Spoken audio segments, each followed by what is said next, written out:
Player 1, press start. You are now listening to Bromad. Player 1 has entered the game. I'm Swaglord, your personal assistant. Please press start to begin. Mod your friends to like dubstep. Mod your friends to come to praise. Mod your friends to come to kick on. System failure. Mod your friends to buy you food. Mod your friends to buy you clothes. Mod your friends to come to the beach. Add modifications to mod your friends.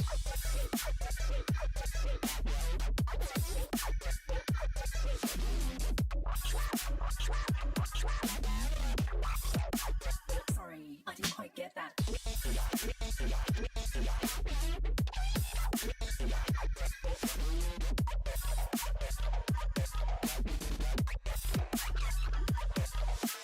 Tell your friends to stop listening to Taylor Swift. Mod your friends to stop them using the sync button. Add modifications to your friends for maximum enjoyment. Mod your friends to come to praise, come to system failure.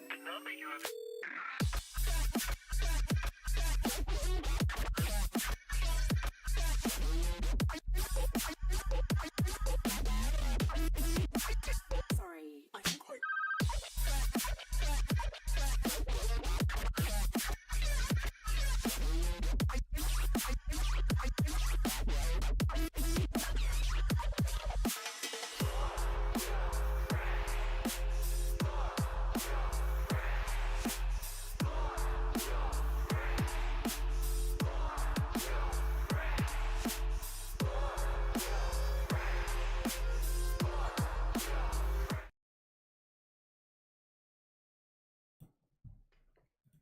Hey, what's going on, everybody? Welcome back to another Flesh and Blood stream. Tonight, we're going back to our roots. Well, I guess the roots of heavy hitters. We're playing Victor tonight.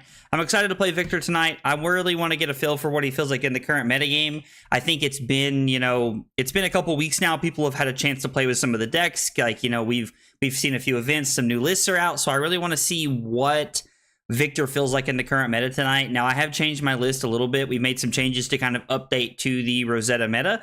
So I don't know. I'm curious to see how it plays out tonight. I'm hoping for some good results, though.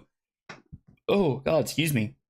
Curly and I just ate dinner, so sorry about that. That's what y'all seeing. Yo, Andrew, Trent, Ty, what's going on, guys? Horse time, baby. That's right. Absolutely, man. I am pumped. I am actually really... I'm actually very pumped to see how this plays out tonight and what this feels like as we're playing tonight. Hey, Caleb, what's up, dude? How are you, brother? Count your blessings, deck you cry? Probably just lose to count your blessings, the deck. That is probably just a factual statement looking at all things. We're hoping to get to play against some of the new heroes tonight. So that goes for anybody. If you're looking at one of the new heroes, you're playing somebody of the new heroes and you got some confidence, let's run some games. I like to get some reps in, just kind of see how it feels. Against the mirror, we want to go second against the mirror. Interesting. I don't think I've played the mirror in a long time. Look at our horse. Our horse is amazing. Absolutely, Ostis. Absolutely. Are you playing aggro horse? I mean, we have some aggro cards in the matchup. We have some aggro cards in the deck. So we're gonna be on a Nothos. I've added a Nothos back to the list. I cut Trounces in this matchup because I don't really think they're that great, to be honest. And I don't play out muscles, but I do like to play Zealous Belting, and we're going to hope to get a little lucky on our test of strengths. That's just kind of where we're at early on in the game, just to kind of see how things feel. Okay, our opponent's playing Sledge. Interesting. So they've come prepared for... Oh, Jesus Christ. Jesus, God in heaven. All right, well, this is going to suck. This is not going to be great. Hey, Diablo, what's up, buddy? How are you, man? Let's just throw Spinal Crush. It's just 9. We might as well just go ahead and throw it, and we can arsenal the Cranial Crush here.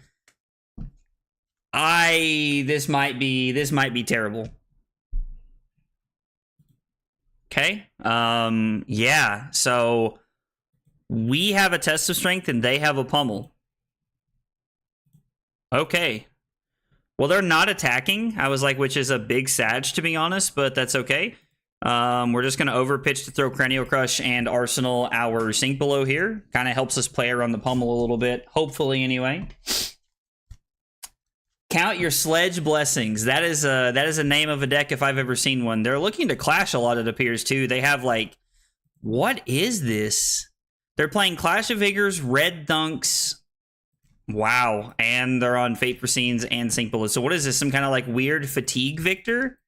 I don't know how this deck ever beats Verdance, but I am interested to see what's going on.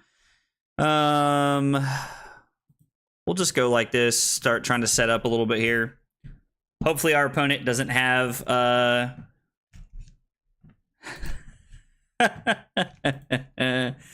oh, Jesus. Jesus, excuse me. It's going to be a long night, folks. It's going to be a long night. Hey, Billy, what's up, dude? Yeah, count your blessings.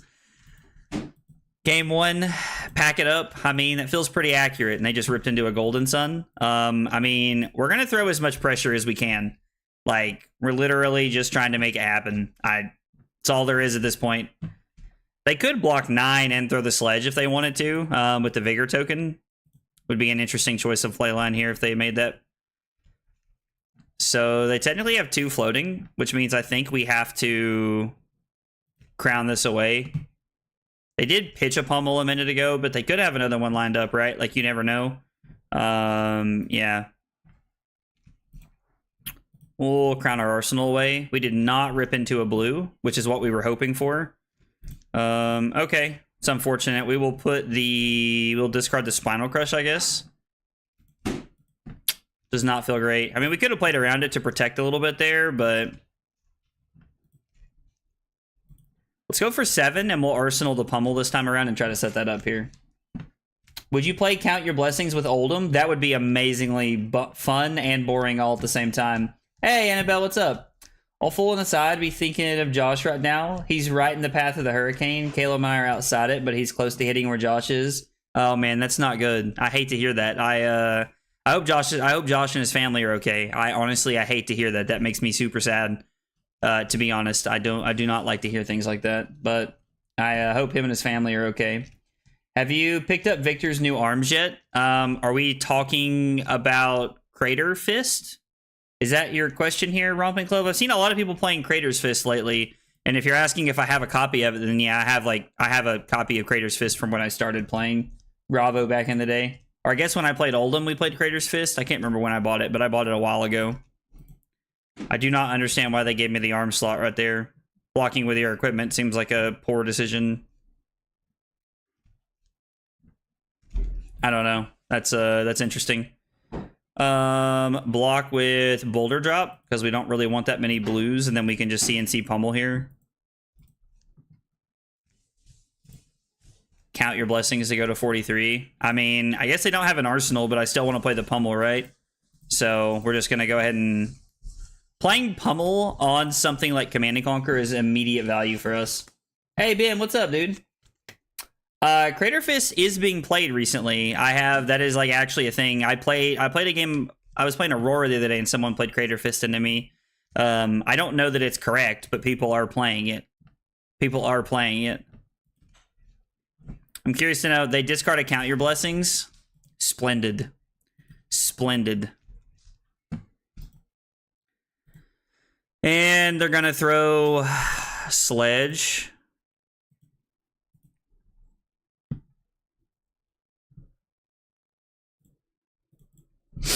I guess we're gonna block. Sledge is like the ultimate fatigue tool, so we'll see how that plays out. I mean, yeah, we're gonna need that for second cycle to try and close the game out here, so we'll see. Have you seen the Twitter discourse around the whole just take a draw thing? I have not. If you want to explain that to me, that would be awesome, because I really don't know what that's about. I haven't seen that out. They misprinted Civic Steps as an arm equipment. Oh, dude, man, having Civic Steps like both as the arm and the leg would be great. That would be an ideal play.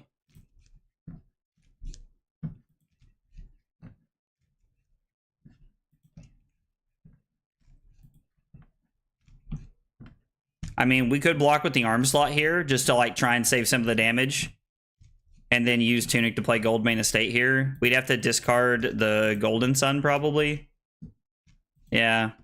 So we take 7.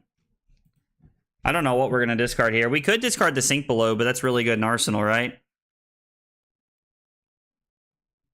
We've got 2 more in the deck. Let's discard Sink. That feels fine. I mean, it feels fine. Like, we are going to play... We're not getting value out of our Visit Goldmane Estates, which really sucks, but... And we did not draw away to turn on Hammer. We could use Tunic to come in for 5, and then Arsenal... Could use Tunic to throw 5 in Arsenal Goldmane Estate. We could also just swing a Nothos and then Arsenal the Zealous Belting here. We could use Tunic to come in for 5 go again and the Hammer for 4, but I think I'd rather just throw Hammer for 4 here. I don't know. Count your besties? I like that. Count your besties sounds fun. I'm down for that. You packing your Poison the Wells? I'm not playing Poison the Well, but after this, it looks like I should be because this is bad. This is tough. I think we're just going to have to hope to get a little bit lucky here off this test of strength. We have a 7 and they have a trounce.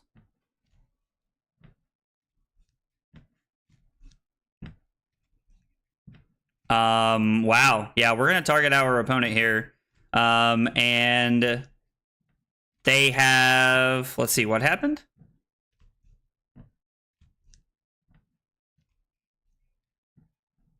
Disable and trounce.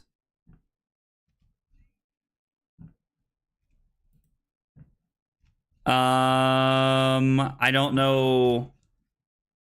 I don't know what just happened there. I'm really missing something. He's my pretty lady. I don't know how I feel about being argued that I'm someone's pretty lady in the chat. That's interesting. I mean, I guess a 1 of Poison the Well on the sideboard could be kind of cool. Could be also like a Silver Bullet for Verdance. How much does Poison the Well cost? Yeah, I don't know. I don't know the whole take a draw stuff thing. I don't know what that's about, but I am curious. You guys have my attention as far as like what's happening here. So, I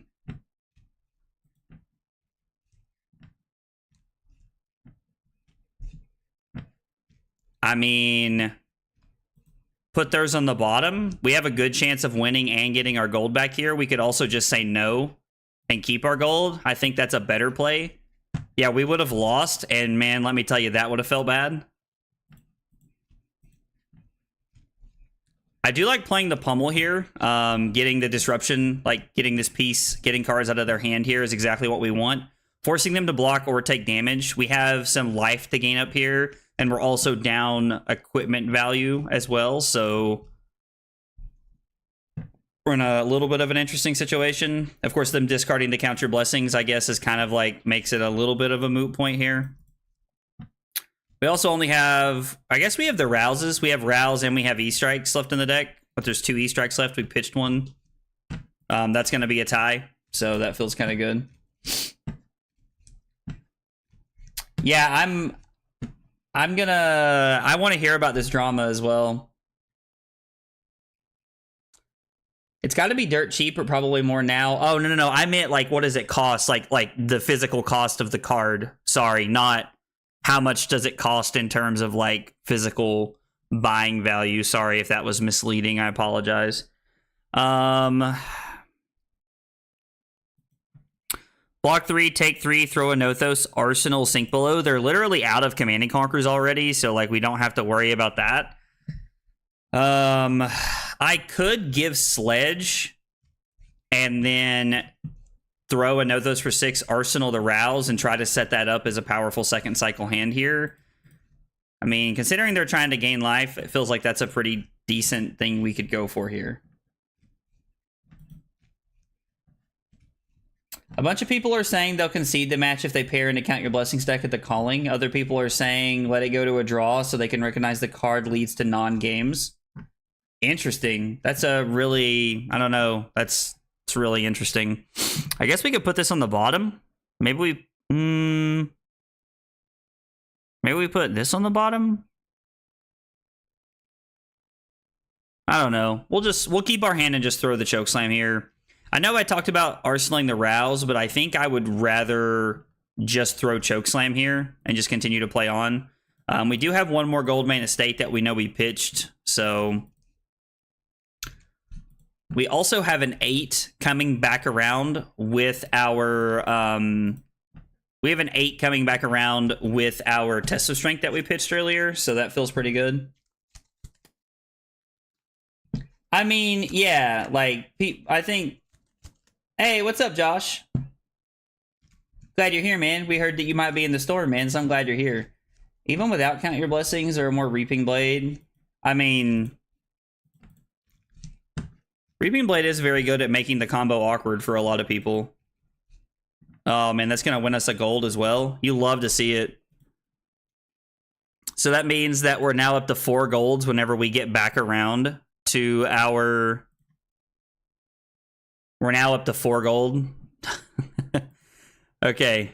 How many is that? There's another one on top of their deck.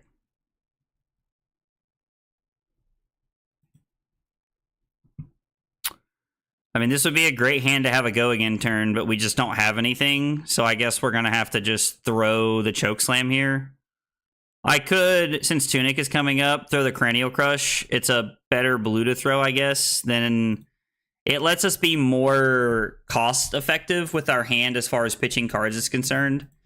Let's see. There's 9 copies of Count Your Blessings in the deck, I assume. 1, 2, 3, 4, 5, 6. There's literally only 3 left, and they have one in their hand. I mean, I'm assuming they're going to try and use it to gain tempo of the game, right? Like, you can't just use it to... Doing it to combo is different from what Count Your Blessings player doing. They're doing it for the same reasons as a Riptide Mirror. I feel like I'm missing what you guys are arguing about. I mean, if this is their only play, this is perfectly fine with me because I get to have a pretty solid hand here. We get to have 7 go again into 8. We're going to hope to win this one. We do win this one. Got us looking really good. We have 4 gold now, which is amazing. I almost don't want to throw the Chokeslam. I almost would rather throw Hammer here, to be honest, to like try and get value out of the Chokeslam another turn, I guess, which is like kind of weird. I don't know. They're not like an aggro deck. I'm going to count Your Blessings again here just to make sure. 1, 2, 3, 4... 5, 6, 7. Yeah, so there's literally only 2. And I don't know how much life they can gain back from them, but I'm sure it's enough to be stupidly obnoxious. So I am curious to see if there is a Count Your Blessings version of Victor. I'm going to be honest, I probably won't play it, but it's still like a super interesting concept to think about because Count Your Blessings does not clash well. So, I don't know. Just feels really weird.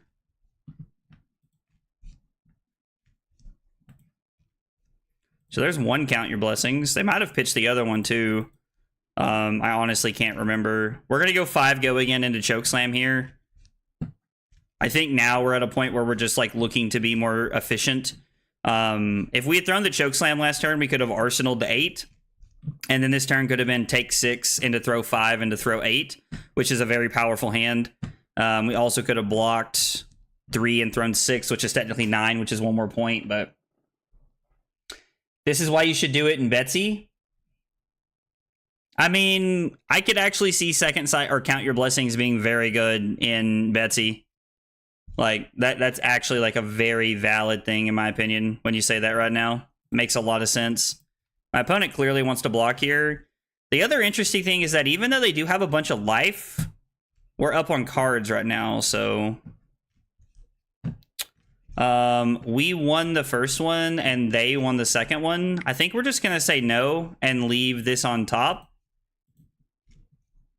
Like, being able to play Pummel would be really good. Now, the interesting thing is we could, if we wanted to, since we know we have a Pummel on top of our deck, we could throw a Nothos and save the Chokeslam and try to set up a pummel chokeslam here instead of waiting for something else.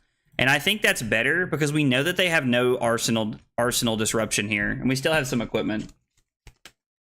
No, Verdance just speeds count your blessings without even being built for it. Is the combo 80 damage? I didn't realize it was that much. I've never, like, makes sense. I just didn't know that off the top of my head, to be completely honest with you. They block with Pulverize and a Golden Sun, and they have a Pulverize on top of their deck. Yep. Okay. I mean, yep. We're just going to play the pummel here. There is a world where there's an argument to use Tunic to crack one of our goals to draw a card, but I think we're going to need the gold for the Visit Goldmane Estate. Because, I mean, right now, they're sitting at a casual, like, double our life total. Like,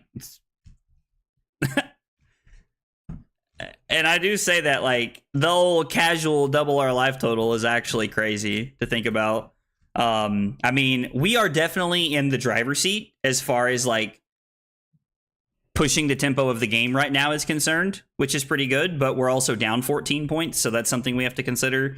We're gonna go like that. Okay, so he has a heave card. Now, it is kind of unfortunate because I shouldn't know that, but I do, just because of... I do know that just because it stops right here and, like, forces my opponent to do this.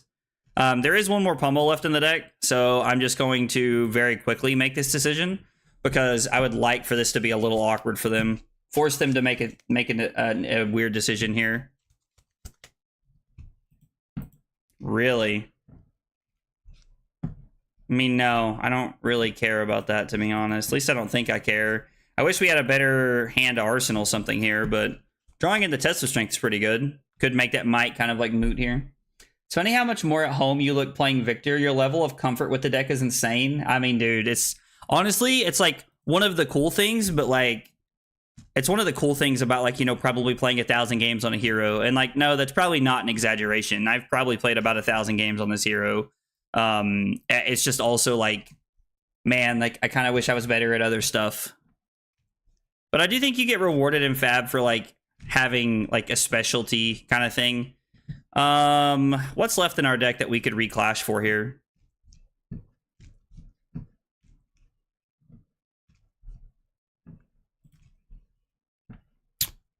What is worth reclashing for? I mean, I would like to draw a card because we rip into something good. I mean, we don't want to draw a Chokeslam, right? So we need to put Hours on the bottom. We draw into a Macho Grande. I mean... It's 8 Dominite. I will take it. Kind of like forces the issue a little bit here. Starts to like push life back in our direction, hopefully. I mean, I say back in our direction, but I mean more like we're still down 14. And they have a blue count your blessings left in their deck. That's the only one they have. Says gain 1, so they're going to gain 9 when it happens. So basically the route we're sitting in right now, our opponent's at a virtual 43. Okay. Are there any CNCs? Yeah, there's one CNC left. Oh, there are no pummels left, so that makes sense why our opponent was not playing around and let turn to go. I completely forgot. Hey, what's up, Waves? Day was good. Busy at work, but it was good, and I can live with that, you know? Busy makes the day go by, so it's one of those things. But how about you, man? Hope your day was good. Hope your day was good. Is this just a thunk? That's interesting.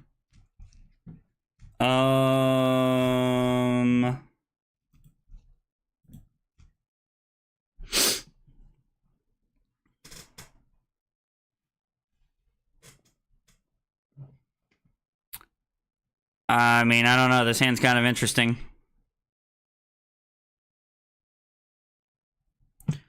We have the option of going E-Strike, Go Again, and to pitch Sink Below for Command and Conquer here. We can also... I think I'm going to block... I think I'm going to block Sink Below.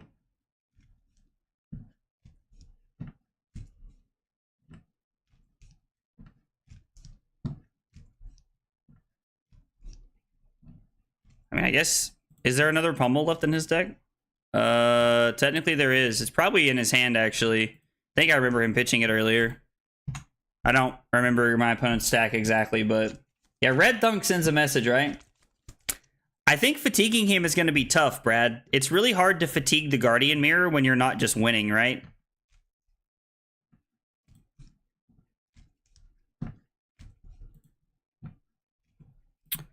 Sink below, and then...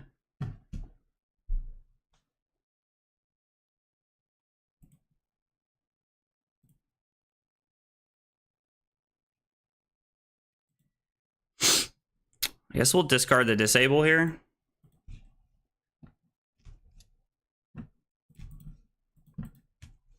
Maybe I'm just supposed to throw Hammer for 4 and Arsenal Command and Conquer there. I don't know. It doesn't really feel like there's a correct option at this point. I mean, there is a world where we could try to fatigue him from here, but I don't think that really wins. So having the Golden Suns like this back-to-back is very unfortunate. If I block with Macho, I mean, they don't have, like... I could take 3, pitch a Golden Sun to play Gold Main Estate, make some Mites and Arsenal the Golden Sun, try to get back into the game a little bit this way. Because Tunic's going to go to 2 on our turn, and then on the following turn, it's going to go to 3, which means we could have a 2-card... What, that'd give us a 5th gold? We could have a 2-card 15 here. So... I have not played Vincent with the new cards, Jack, but Vincent does look really cool. I think Vincent got a lot of really good tools from the new set, so makes the thought of her very fun, to be honest. Yeah, I mean,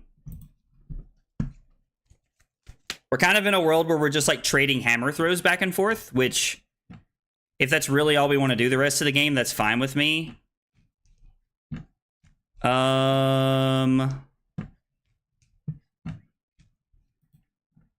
I really don't want to give them the chance to win this.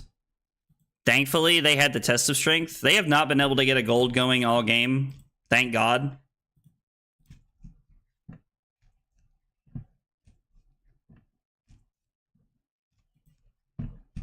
God, going to 3 feels so bad. I mean, there's almost no shot it's correct, right? We're probably just supposed to block 6. And then pitch Thunderquake to throw this for 15. Oh, that's probably the play. And then I get to Arsenal this, which is very powerful. So this is 15 overpower, which does a lot of work here. But again, I don't know if we're winning the game by doing this. Are you running copies of Count Your Blessings in Victor? I've seen a few lists doing that and was wondering your thoughts. I'm actually not doing that. But our opponent is doing it, which is super spicy. Super spicy.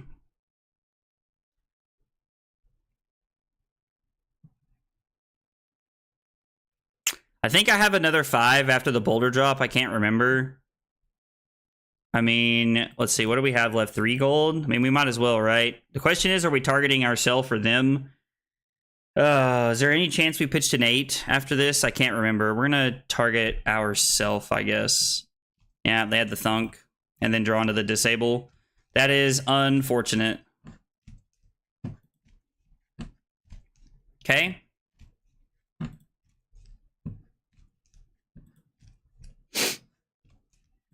There is some small risk to arsenaling the Rouse the Ancients here, but...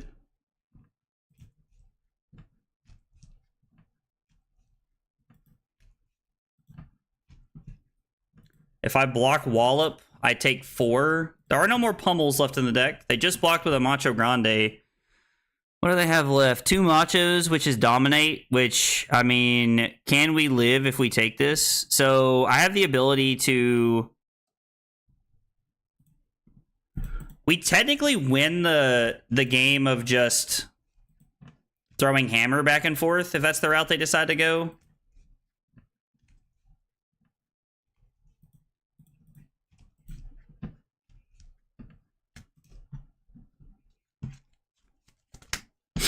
This Count Your Blessings thing has been interesting. I mean, they still have 1 more blue. So they're still at a higher life total than us here. Like, they're gonna gain 9 life, so they're essentially at 36 from here. And we are forced into a situation of blocking every turn. It's also interesting to know, like, does this just win the mirror?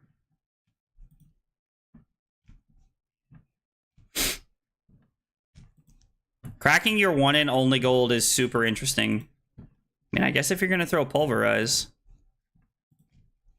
4, 10. Take 1. I think I'm okay with this, to be honest. Maybe we're just supposed to take 2 and save the equipment for something else, but I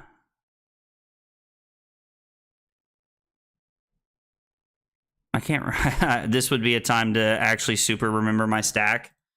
We have 2 copies of the Golden Sun left, so I think I'm not going to take any chances since I don't know exactly where my stack's at.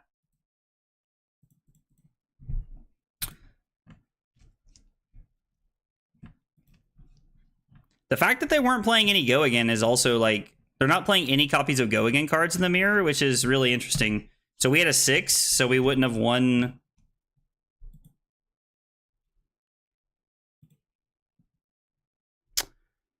Man, that's unfortunate. So I literally can't play the Rouse here. Like, if I block 3 and take 5, I'm not able to play the Rouse. If I block 5 and take 3 down to 4, if they throw another Macho, I can block 4. I can block 5, technically. So it is correct, even though I know they don't have it in their next hand. I mean, I guess with them being up this many life, like, we probably don't win the hammer game. I guess I'm used to winning the hammer game when we're, like, a much closer life total here. I think we have to try and play Rouse. Like, I don't know how else we win this game.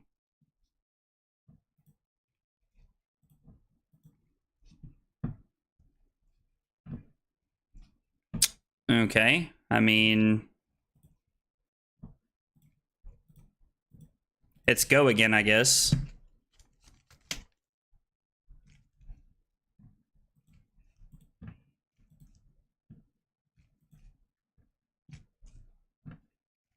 And then, yeah, it's just going to be hammer from here. So, and they can take this if they want to, which is unfortunate. I brought the joke about Victor being the horse to a friend, and he thought it was so entertaining that he bought in as getting a CC deck to play. Pony propaganda. I love that. That's amazing. That's absolutely hilarious. I love that, Waves. That's awesome, dude. They fall down to 23, and we're just forced to pass.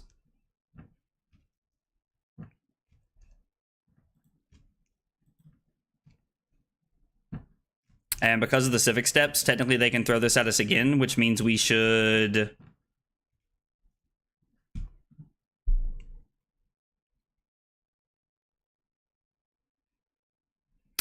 This is a good time to block with civic steps, but if we take any more damage, we literally just die.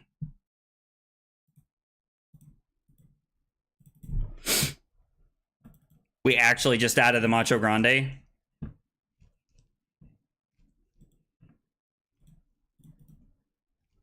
And then they're going to go up to 9 and then down to 5, and I'm going to go down to 4. Oh, man. So Count Your Blessings just wins the mirror. Count Your Blessings and Sledge just wins the mirror. Well, that's depressing.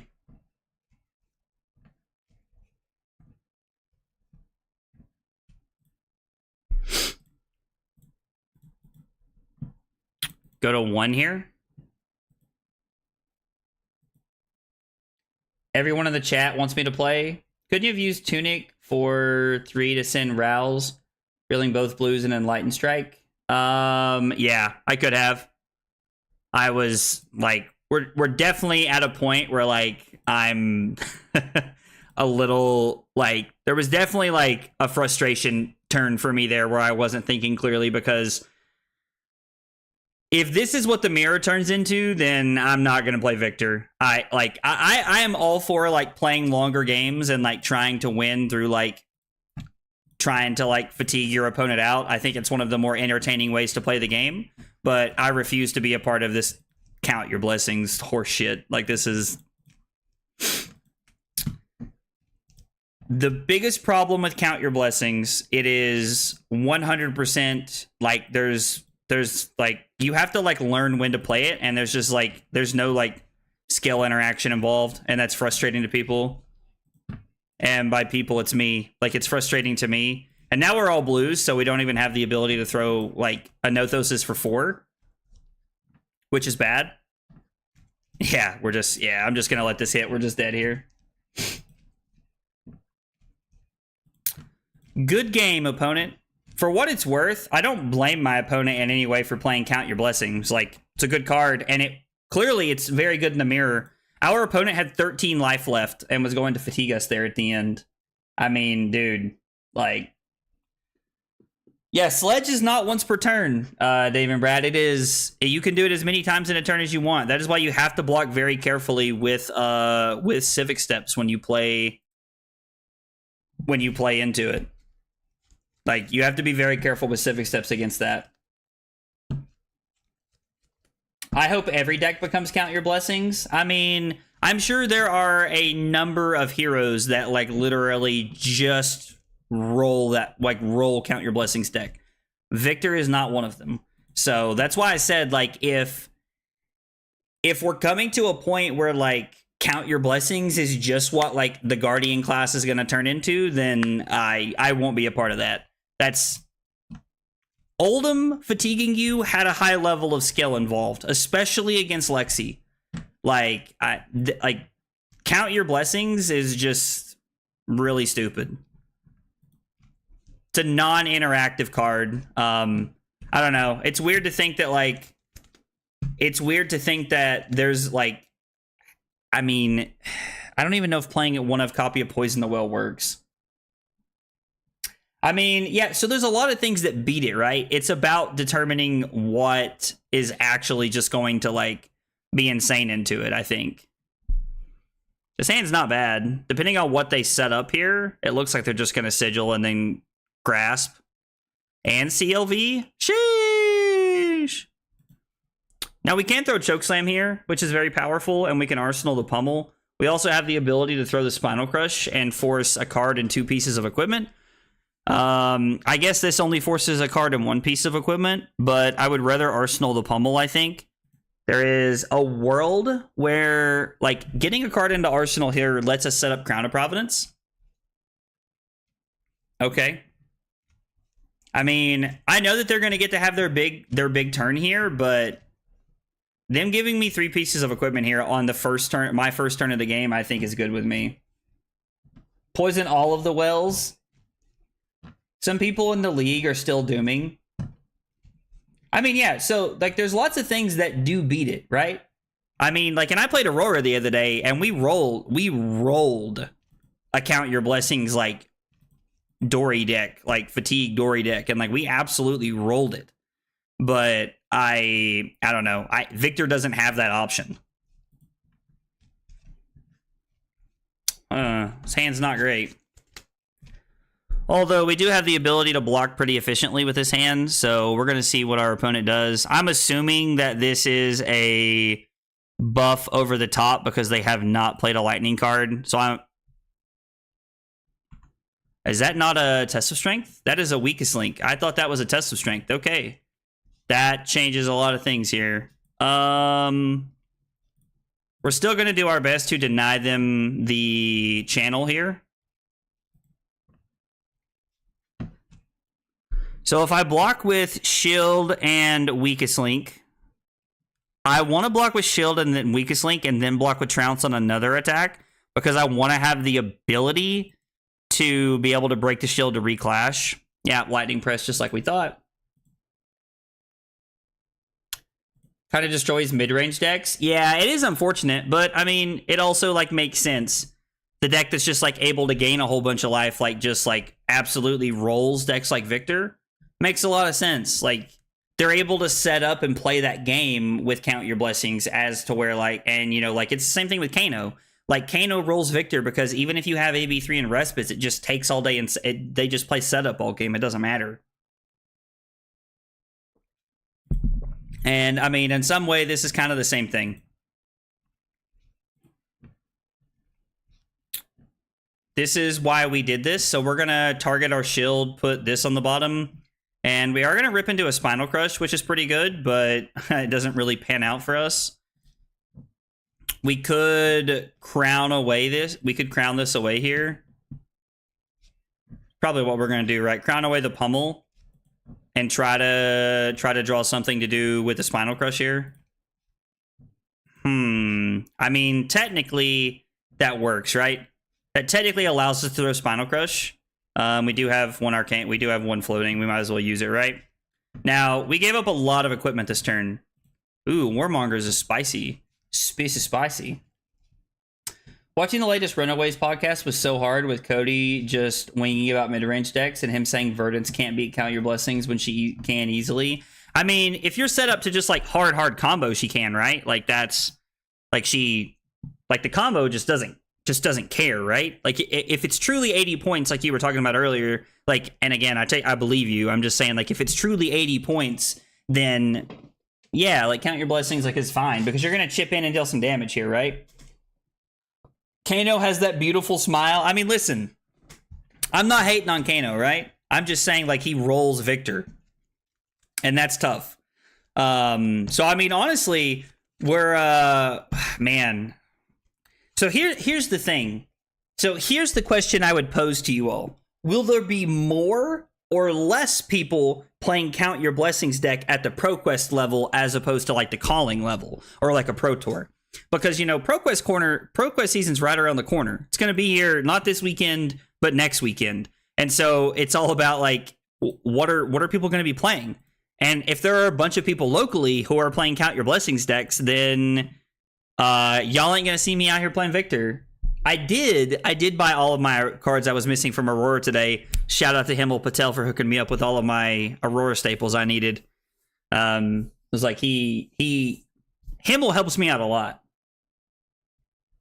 More playing in ProQuest because it's a meme. I mean, is it because it's a meme or is it because like the ability to win at the ProQuest level with decks like that is easier?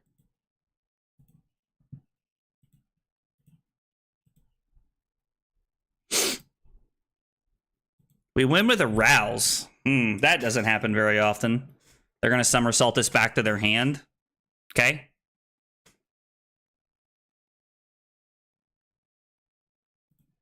More at ProQuest? All right, so, man, this... I can very safely say that this breaks my heart to even have to say out loud, but is Victor dead for ProQuest season? I mean, to be fair, everyone said he was dead at Nationals, and, like, he actually didn't do that bad at Nationals, right? So, I mean, he didn't do great, but he didn't do that bad at Nationals, so... Like, Victor won more Nationals events than people were expecting, so... Winning a clash with Arouse the Ancients is hilarious, and I love it. I went up against Enigma running Count Your Blessings, and I wanted to die. Yeah, I mean, Enigma just wrecks all the Count Your Blessings deck, right? Bro, there's no shot I'm going to play Enigma. I mean, I own all the cards for Enigma. Well, I own like all the cards, but like $60 worth of cards for Enigma. Poison the Well Victor? I don't know about that. I mean, I'm going to be honest. I would love to just get somebody with it, right? It would be a freaking blast to just get someone with one time. That would be cool, but... Card is straight up garbage, but it still has utility to beat mid-range. I mean, if we're talking about Count Your Blessings, then yeah. Yeah, dude, I buy my cards from the bazaar. Literally, fam. Just taking the -2 effect here. Okay. So no clean 3 blocks that you want to give up in your hand.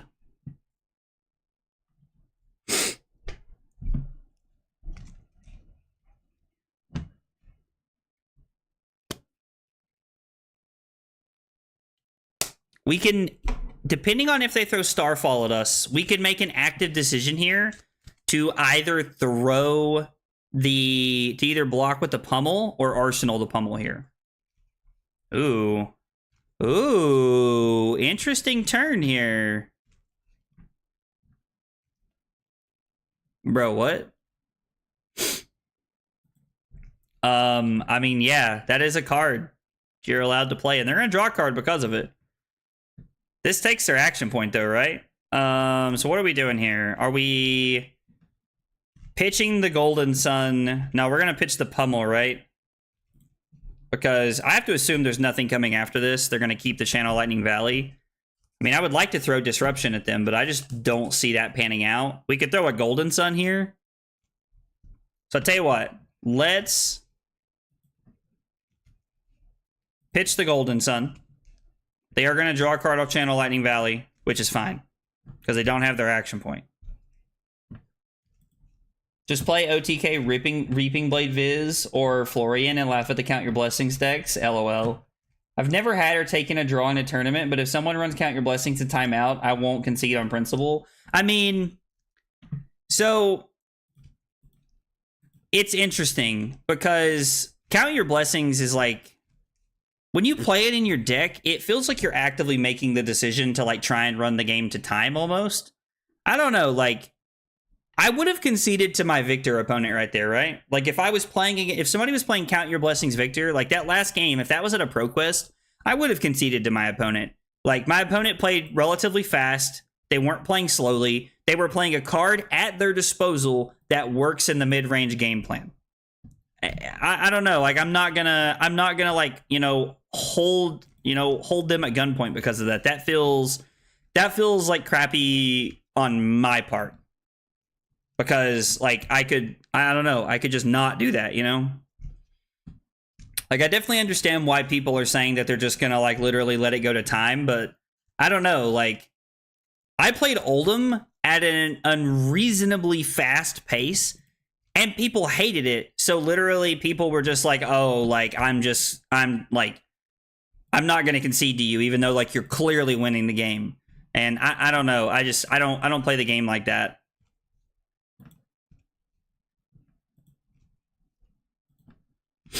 No fuse.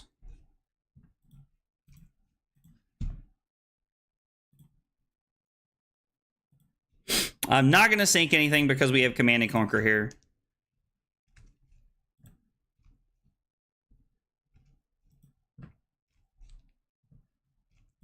Okay, so they decide to just pass an Arsenal here.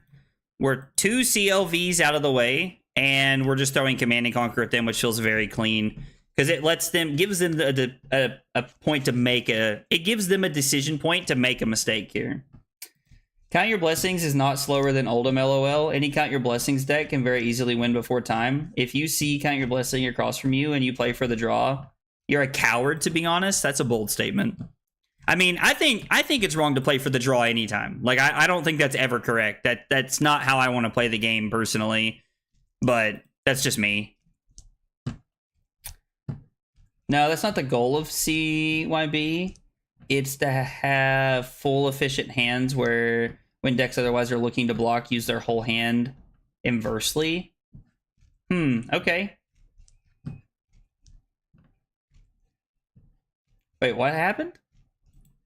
At my old crappy locals was a girl playing Icelander a little slow against Oldhim player. Oldhim player up life, obviously, because she was setting up combo, and when time was called, she didn't concede, and he was super mad about it. I mean, I did know a few people like that as well.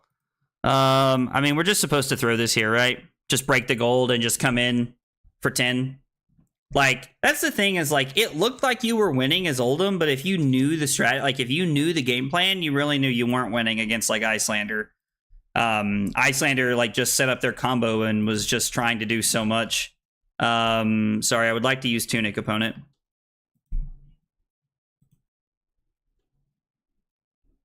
Ha! Okay. Our opponent's not going to let me use Tunic here. Alright. That's funny. I always get a kick out of when people do stuff like that. Because they won't let me use Tunic. It's funny. Alright. Draw a pretty decent hand here. We're going to pitch the Rouse for AB. We're going to block like this and hope they don't have a Lightning Press, because technically Lightning Press has me taking 2 here. We will target ourselves. We win with a Wallop. Okay. So we actually have the ability to throw Cranial Crush for 9 here if that's the route we decide to take. We can see what our opponent does here, though. CYB spooky? Listen, CYB puts Victor in a corner, man. Like, and let me tell you, I love the phrase "nobody puts baby in a corner," but Count Your Blessings puts Victor in a bad place. But it turned 20 against a Teklo, CYB, AB4 against Verdance. He was on 84 health and I was on 54 health. He was just playing to deck me and then just gun for 25 turns. I'm hoping that was just a Talishar deck and not something I'll see at ProQuest. I mean, I guess it really depends on your locals, right? Because it very well could be something you see at ProQuest. Like, you just never know. There's no world where I can heave this, right? No, but I can throw Cranial Crush for 9 and Arsenal Cranial Crush, which is not bad. I mean, it's a pretty good turn, and honestly, they're all the way down to 14, so they have to start thinking about blocking here. Yeah, there's definitely counterplay. I just don't know, like, what's Victor's counterplay? And if the answer is to play a one of Count Your Blessings, I'm not going to say it's not going to work, but I'm definitely going to have to test that theory. Because I've not tried that, I've not played that, I don't know if that works or not. They just pass. I would like to clear my arsenal here, but I think just throwing this is fine. Predicting CYB, Miragai, and Cerebellum Spark of Genius ban next. Ooh, that's interesting. I don't know. That would be spicy. A lot of people are calling for Count Your Blessings to get banned, but I mean, like, they don't ban anything early on in the format, right? Like, they always make us wait and see. Which I appreciate because it forces people to learn and adapt to the metagame, which I think they should.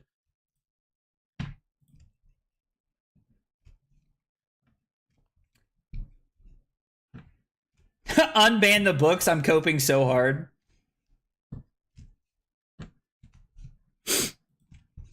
Listen, I can appreciate that. I mean, yeah, we get to block 4 here.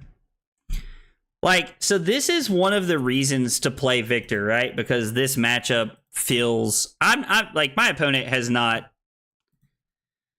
played this in the best way possible, but, I mean, like, this is a matchup I have yet to lose to, playing Victor. But it's kind of weird because, like, when I'm playing Aurora, I'm also beating Victors on Talishar, but again, I'm also playing against Talishar opponents, so, I mean, I don't know. You gotta take everything with a grain of salt at some point, right? Hey, this should be fun. This should be a fun matchup. I think I've got a Dashio matchup here. So we run all of our blocking stuff here. We leave in pummels because if... Okay, just kidding. Because for what it's worth there, I leave in pummels because if there is an off chance that they leave me with a CNC pummel, I will play it and try to take tempo here. Aurora. We just talked about Aurora. I'm running AB1 because you think you need it. It's important. I do not want to run AB2 for the Flicker Wisp combo. I don't think it's necessary to win the matchup. Unban Telma Fandle so I can play it in Verdance, please. LOL. Y'all are killing me tonight, dude. Y'all are killing me. I wanted to see Open the Floodgates banned and Tome of Aetherwind unbanned. I mean, Open the Floodgates is just like a harder version of that to get off, right? Like, it's just harder to play and make work. So I don't know why that would ever be a thing, right? Ooh, they're on the Nathan Crawford list. Let's go. This should be fun. Do we just pass and heave this and then crown it away? We'll pass and see what they do.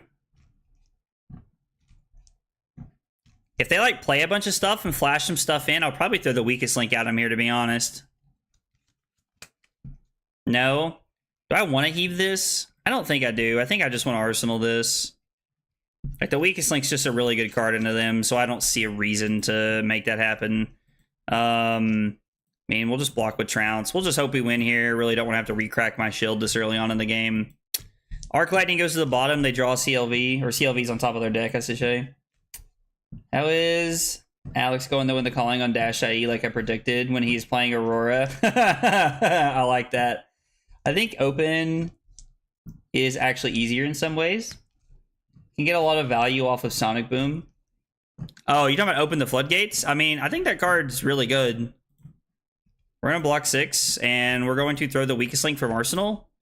And we're going to threaten pummel for 7. Now, the cool thing is that this really incentivizes my opponent to give up the face purgatory here to try and avoid the pummel. But one, they don't know if I'm even playing pummels against him. Most victors will be, but still. We can teach the horse to read. Imagine a horse that knows knock-knock jokes. I mean, I'm not going to lie. I would enjoy... So, more card draw on Victor, I'm definitely in for, but it also seems just too much, right? Like, we already draw enough cards, right? Hey, Cusco, what's up, brother?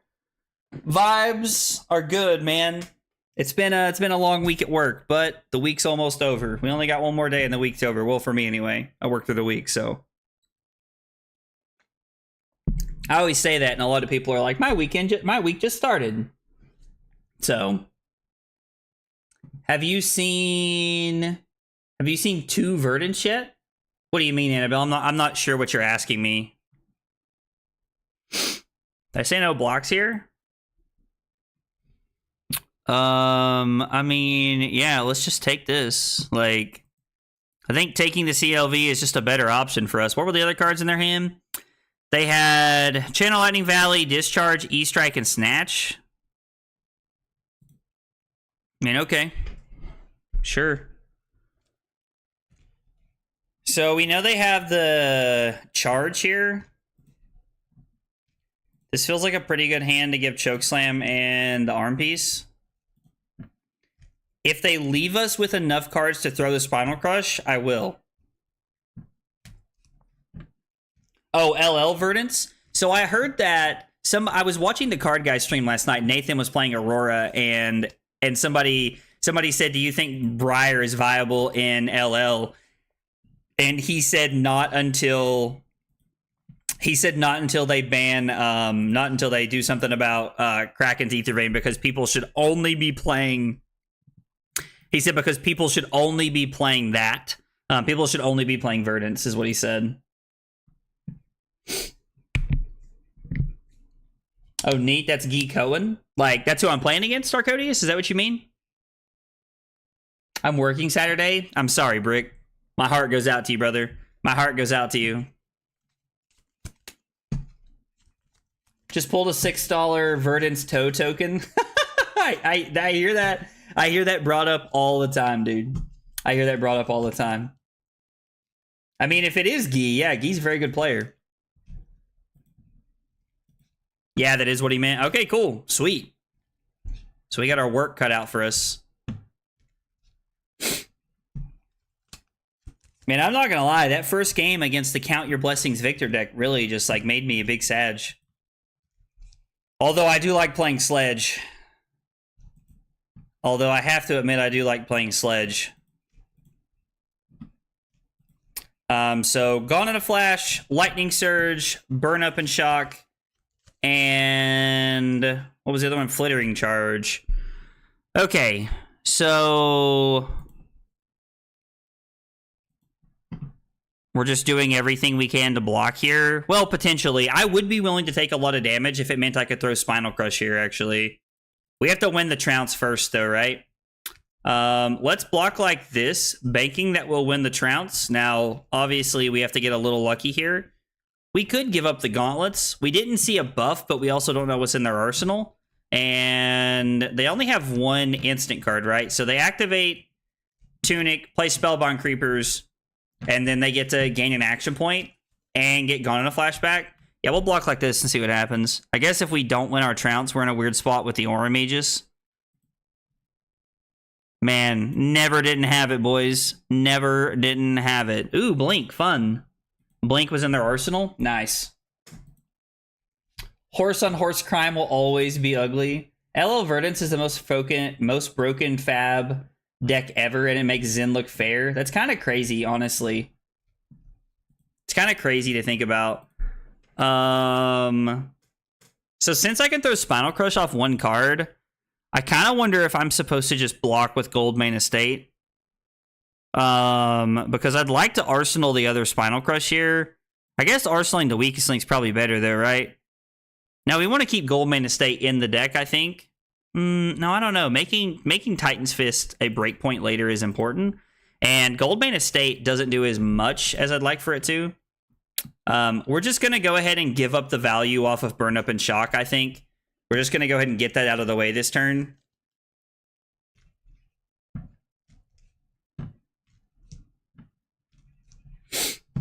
So that means we'll take the 1 Arcane off of the Shock. And then we will take... We'll take 1 damage from Flittering Charge, 1 damage from Shock, and then we'll take the 4 damage from the actual Burn Up. So we're looking at taking 6, falling down to 30, and our opponent's going to have 1 card left in their hand. Or I'm sorry, they're going to have 2 cards left in their hand because they're going to use Tunic. Verdance LL fundamentally breaks the game. They should just ban Krakens in LL. You have to limit too many cards. Interesting. I mean, I don't play a ton of LL, although I am going to be practicing it quite a bit. I assume there's going to be like some LL shakeups when we go to, before we get to,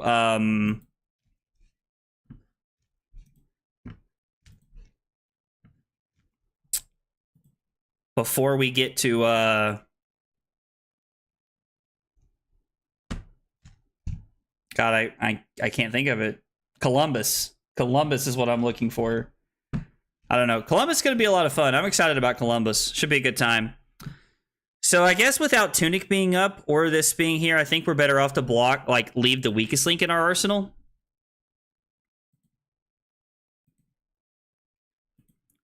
Arsenal, the Lightning Surge. I think that makes a lot of sense. And then this will be for 10, which is a pretty solid place to be at. I like throwing Spinal Crush for 10. The Tunic counter and Trounce at the same time is a very good play with Spinal Crush. Ooh. Okay. I like these blocks. They're very aggressive, which, like, to be fair, probably has to happen, right?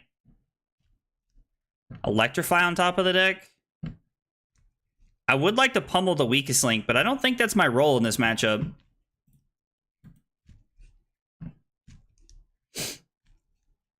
Just let Icelander, LL, and LL. I don't think anybody wants that, Brig. There's a ban list update in November, so hopefully they'll kill it before Chicago. Is the Calling LL? God, I hope they do it before Columbus, since that's LL as well. I don't hope they wait until Chicago, man, because that means going to Columbus will just be like a real feels bad. I'm pretty tempted to just block here in Gauntlets, even though, like, it's kind of like quote unquote a waste.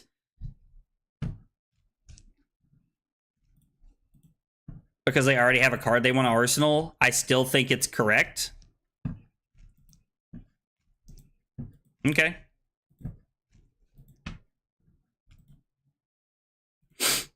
Yep. And I'm just going to throw the weakest link here, hopefully offering some form of disruption at this point.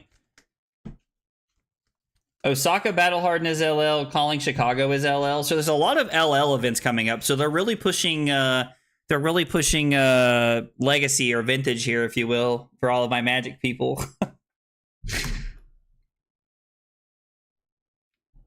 It's good that they're incorporating some of these, like, you know, other formats, though. I think it's a positive thing for the game ultimately.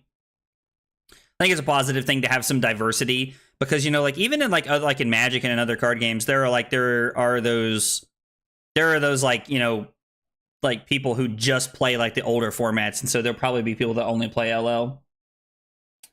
420. So LL Verdance gets to play Ethan Kraken's Ether Vein or whatever it's called. And I haven't personally seen the combo yet, but like I've heard like literally like 15 people tell me it's absurd. Draws 7 to 15 cards off its weapon in a single turn. That's so dumb. It's just so crazy. You draw your entire deck with Kraken in like 4 turns. Yeah, that's what I heard, that you like literally just draw like your entire deck, which is wild. LL in Columbus, I can play books. I mean, that's true. It is LL. Ooh, okay. So we got the rest of their equipment here. Not a great hand. What have we seen? 2 trounces. No test of strengths. Pitching a card to play Electrify. This is attack actions only, so Starfall does not count here like it does on Burn Up and Shock. I think, again...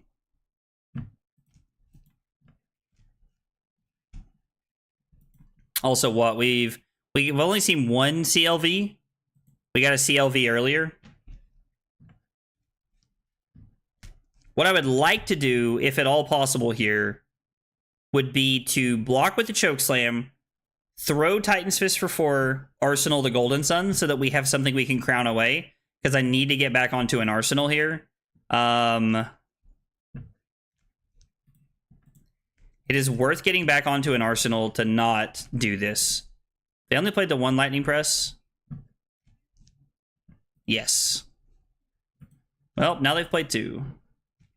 And then this deals 3 damage to us. We go to 20 and they draw a card. Activate Aurora and Arsenal something. I mean, yeah. Double, like, Lightning Presses lining up on snatches, like, 2 turns in a row like that's pretty unfortunate for us, but it is what it is, right?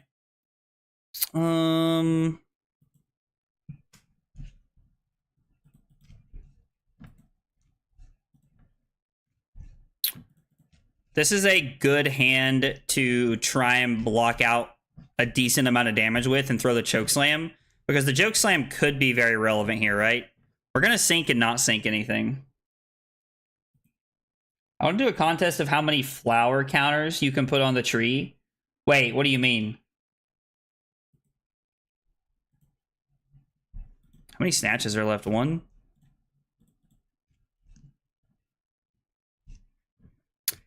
And after this, if I have to, I will give up Crown to get rid of the Golden Sun to see what we can draw into. Maybe I'm supposed to do that earlier because I could always Arsenal one of the Sink Belows here. I don't know. It's an interesting choice, right? To decide whether to take some damage or not. Let's see if our opponent's okay with us undoing here. No information has exchanged, so I would think that my opponent would be okay with it, but I would like to throw the Chokeslam. Throwing the Chokeslam is better than throwing the Golden Sun here because it gives me the ability to offer Disruption. Well, I mean, it's technically another card that blocks, but yeah, drawing a card for all the damage you deal is insane, right? Like, it's just absolutely crazy. Reveal another Blink. Maybe Pummel's a better way to get back into the game. I don't know. They could also have a hand with no pumps, so, like, the Chokeslam could not matter here. But we're going to have to try and find a spot to, like, really take some tempo back. I will take the 2 here. I assume this is Activate Aurora and pass. Yep. Tunic comes up. We're going to use Tunic. We're going to throw the Chokeslam, and we're going to Arsenal the Sink Below. This is, like, right now, like, we're kind of in, like, that boat where we're trying to, like, get into the Ninja game plan, where we're trying to set up a defense reaction in Arsenal and start throwing some disruption. Because if our opponent's hand lines up in a way where they have to block here, this could be very good for us. There are a lot of pump spells in the Aurora deck that we need to look out for. So the fact that they're already blocking feels pretty good. Now, E-Strike could just be their only card that gets buff value, right? They could also just use this for, like, draw a card. Hey, what's up, Caleb? Welcome back. It's 1 a.m. in the UK. Stream earlier, please. That's why I stream early on the weekends. That's why I stream early on the weekends. Thanks for hanging out, Annabelle. Hope you have a good night. Okay, so we know that they have an Arcanic Shockwave, and there's an E-Strike in their hand. So Burn Up and Shock, Arcanic Shockwave, and E-Strike. I view my opponent showing me cards and then deciding not to block with them no different than them dropping them on the table. They're now public knowledge. Like, I don't know. I don't view that as a bad thing. Like, I don't think you're being a poor sport if you use the tools at your disposal. All right, Sink Below. Command and Conquer's looking pretty good, but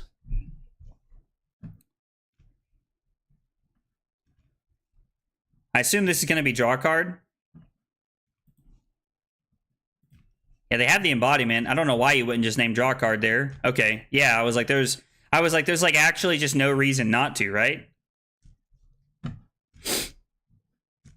We're gonna block Chokeslam and Rouse here, since this is 5 go again. 1 a.m. here and still watching? Well, Dave, I appreciate it, man. I appreciate it. But, dude, if you want to go to bed, man, I promise I'm not offended. I'm never offended if you guys, like, need to call tonight. But I do appreciate it. Get your deck in your hand without any real trouble. I mean, yeah.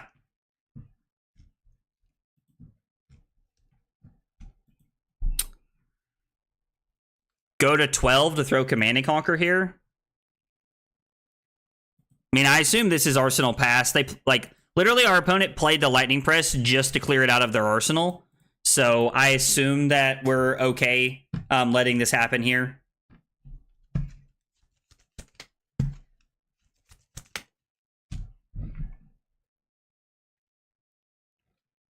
Like, they wanted a better card in their arsenal. So being able to throw CNC here lines up well for us here. It's 2 a.m. Dude, if y'all are hanging out and it's 2 a.m., 1 a.m., I really appreciate it. It does mean a lot, guys, because I'm going to be honest. At 2 a.m., guys, I am passed out at 2 a.m. Unless we're streaming for 24 hours.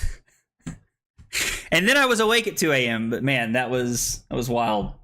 Another 24-hour stream for the UK viewers? Listen, that's why we stream at 1 o'clock on Saturdays, so that everybody can come and hang out. Listen, the 24-hour stream, I was sick for a week after that. Now, I think I got something, like, from somebody at work. I think I got, like, you know, a cold or something from somebody at work. But I think me being up for 24 hours, like, weakened my immune system, which is funny. Curly and I were talking about that last night, actually. Pascal said, imagine going to bed. Bro, go to bed all the time. God, their arsenal must be good. Wow.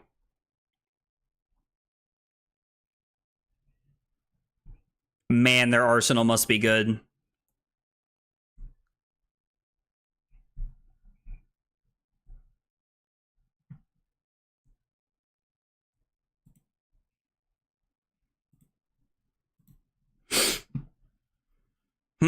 Interesting. I mean, I guess it's that or like their hand just didn't function, right? Which is also like a strong possibility.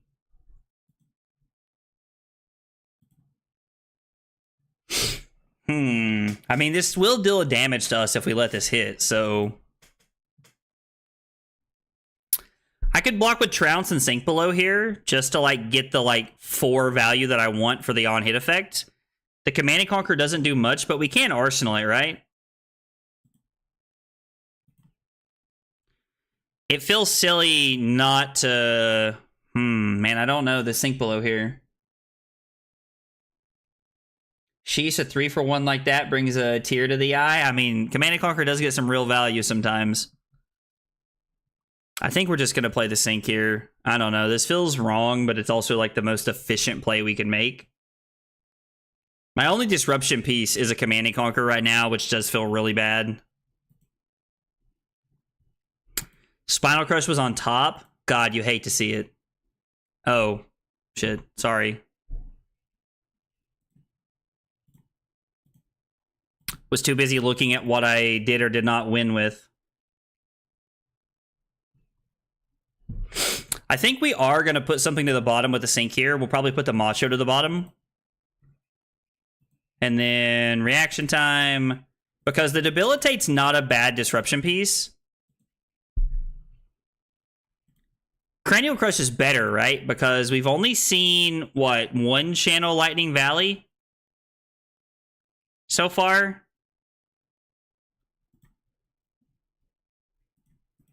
I think throwing the Cranial Crush for 9 is actually a pretty positive effect because, like, we're denying them the ability to be able to draw cards off a Channel Lightning Valley on their turn. Is Victor your #1 choice for ProQuest right now? Keaton, to be honest, I can't answer that question. After the Count Your Blessings Victor game, like round 1, the first match of the night, we played a Count Your Blessings Victor mirror where they were playing Count Your Blessings, and man, I gotta tell you, that felt terrible. So if that's what I'm looking at, to be honest, probably no, brother. Probably no. I don't know. That was tough. That was a tough scene. to be a part of there on that turn. Could have used Tunic to draw a card here, I guess, but I don't know. So probably not. I don't know. Like, Aurora might be my #1 pick. I did buy all my cards for Aurora today. Shout out Hemal Patel for hooking me up. But I don't know. Like, it's kind of weird because we were playing Kano a lot in the last meta. Or I'm sorry, we were playing Victor a lot in the last meta when Kano was pretty popular, and I was just like dodging Kanos when it mattered. So like, am I taking Victor to ProQuest and just seeing if people aren't playing Count Your Blessings? You know, I don't know. It's an interesting thing to say. There's really only one Enigma player in our area, and to be honest, like, there's only one, but he is dang good. I say that with a lot of confidence. He is a very, very good Enigma player. So I always like...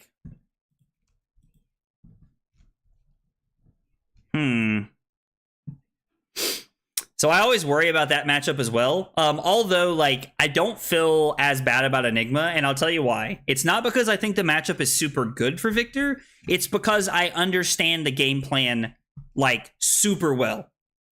It is a very close game that I am unfavored in playing Victor into Enigma, but I understand the matchup extremely well, and I thoroughly enjoy playing it because I've played so many games on Victor in that matchup. I feel super comfortable, like, trying, like, just, I don't know, like, I just feel super comfortable in that matchup, and so I don't mind to play that matchup at all. Down with the horse. Do you think any of your locals will show up with Count Your Blessings to your ProQuest? Probably. Not out of spite for me or anything like that. Like, I don't... Our local scene is honestly good enough to where, like, I don't... Nobody's ever worried about having to beat me. Like, so, like, if people do, like, and I firmly believe that people will show up playing Count Your Blessings. We actually have a very good Teklo player in our area, and I firmly believe he's going to be playing Count Your Blessings Teklo or Levia. And I don't want to play either one of those matchups as Victor. Mansant showed me the hard way that you do not want to play against Levia as Victor.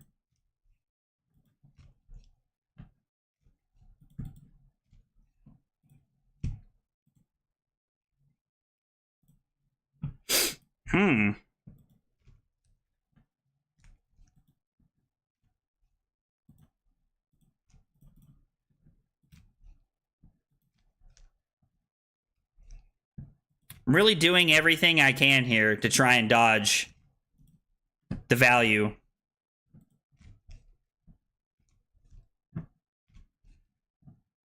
Damn. I was hoping to dodge the CLV value, and I guess the real question is, like, am I willing to take this? Like, we could, in theory, take the Rune Chant fall to 11, give our opponent a card, and just try to end the game. I don't know, that's interesting, right? Because, let's see, we go to 11, block 4, stop this hit, and then throw Golden Sun for 10 overpower.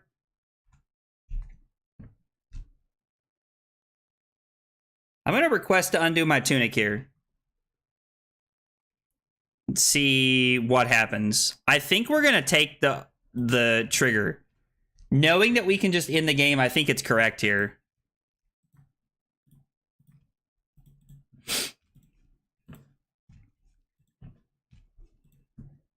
Like, they don't have go again. There's no way that, like, we just die out of nowhere. So I think that's a better play. And then I would be pretty surprised if this didn't end the game. Yeah, I think that was a better play looking back on it. It does work well with Teklo. Levine Victor are 2 CC decks I've been playing the last few months, and it's true. Yeah, she's crazy good. Like, that was a good game. We played a good one there. I enjoyed that game. That was like was some of the most Auroras made me sweat since I started playing against it with Victor. But yeah, I mean, it does fit in very well to what Teklo's trying to do. I do agree. But yeah, Levi is very strong. Hey, what's up, Marcel? Dude, if you want to play one, jump in, man. I'm in the comp CC queue, man. We just talked about Victor, too. Or we just talked about this. We got a Levi matchup in here. Pretty sure it's up to date. We have to run the smaller hammer here just to try and make it work. I cut trounces because they're not as likely to hit. Test of strength blocks for 4, so we leave it in. And we try to use sink below to like stuff pulping in this matchup. So, and they do have some no blocks. So I actually don't hate the weakest link in this matchup. We can get some value out of it. We do not want to let them fill their graveyard, so we're just gonna pass and arsenal the E-Strike. What decks can count your blessings? Enigma and Fast. Yeah, Enigma, like if you're doing nothing but playing Count Your Blessings and not really attacking a lot or doing anything super aggressive, Enigma just doesn't care, right? Like, at all. And when I say at all, I mean at all. But like in Aurora, like every time I've played Aurora into a Count Your Blessings deck, I've just kind of ran it over. Now, I'm not saying that's always going to be the case, but that is how it's felt so far. Win with a Macho. Nice. We're going to go again, and I'm gonna hope that they give me Fleshbag here. I doubt they will, but would be good. I was the earlier Dio, but my browser certainly crashed. Oh, well, dude, we can play one after this if you want, man. Who am I playing in Columbus? Michael, that is a great question. I will let you know, fam. Honestly, I don't know, man.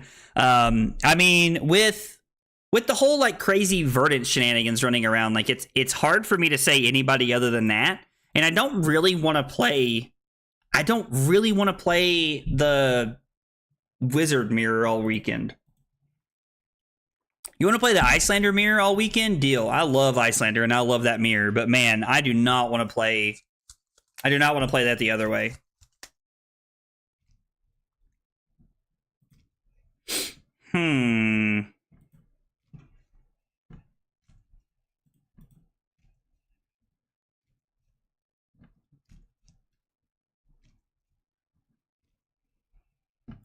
Yeah, I like blocking like this. Like pummel me and make me cry. We're gonna throw CNC, and I wish we had been able to keep a blue there. But you know, beggars can't be choosers and all that. I'm planning on going to Columbus. Yo, Exotics, let's go, man. Let's go. Come say hi to me, man, if you see me, for sure. Hope they do something about Ether Vein before Columbus.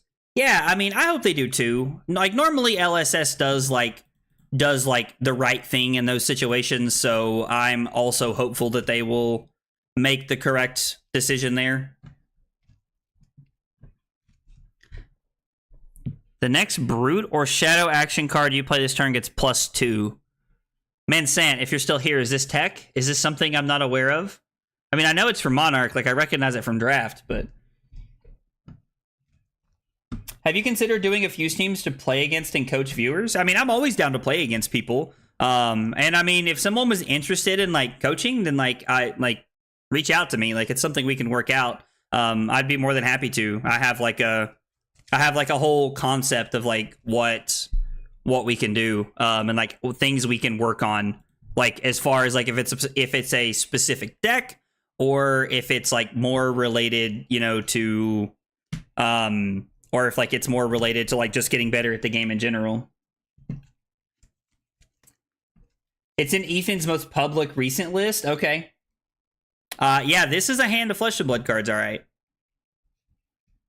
Do I need to refresh? Nah. I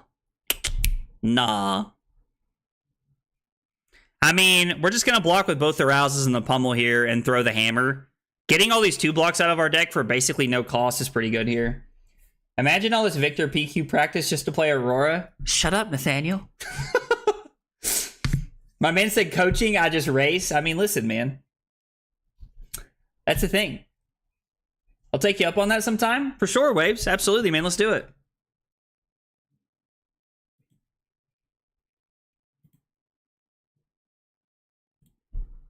I mean, I guess I'm... Okay, yeah. Oh, it is for 8 because of the +2? So we actually just give up the debilitate here and keep the rouse for second cycle, which is fine.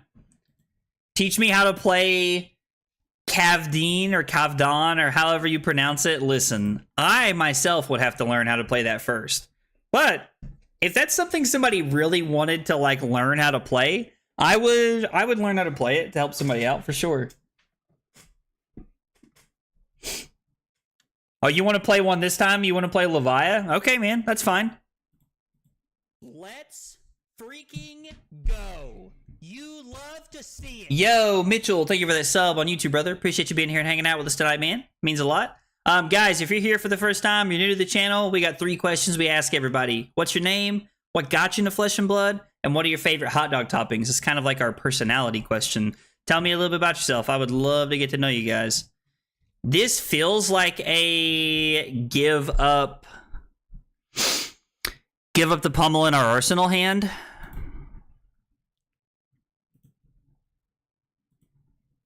Just the value of being able to play Command and Conquer Pummel is just so good. I could also just sink and put the gold main estate on the bottom.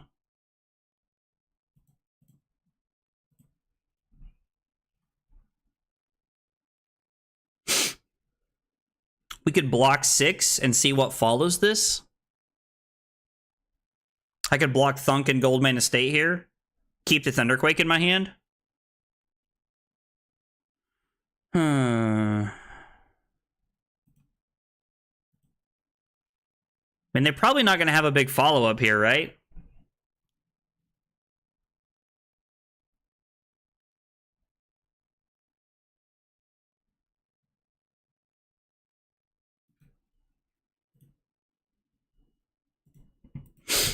I can't imagine there's a big follow-up. Because they discarded Mark of the Beast, they did turn off Blood Debt, but they also made it to where there's only going to be, even if they break the chain, there's only 2 cards in their graveyard. If you don't know what Kavdeen does, you're not a pro gamer, bro. Teach me how to play Acilio in draft, because I'm scared I'll be forced into him at my Pro Quest next weekend. I mean, that's probably a real thing. Like, people don't want to play Acilio. That's probably a real thing that could happen. Best hot dog topping is Art of War and Bonds of Ancestry shavings. Oh, dude. That still hurts my soul. Now, listen, I was never a Zen dude, but man, I love Art of War. I played Art of War in 5 forever. I love playing 5. Those are the second best. Hot dog toppings are not a trap. Get out of here, Josh. Yo, Astus, thank you for the sub on YouTube. Appreciate that, brother. Appreciate you being here and hanging out with us. Let's give up the shield. That way we can get into like breaking the shield or reclashing if we need to. And I think keeping the pummel could be worth here. So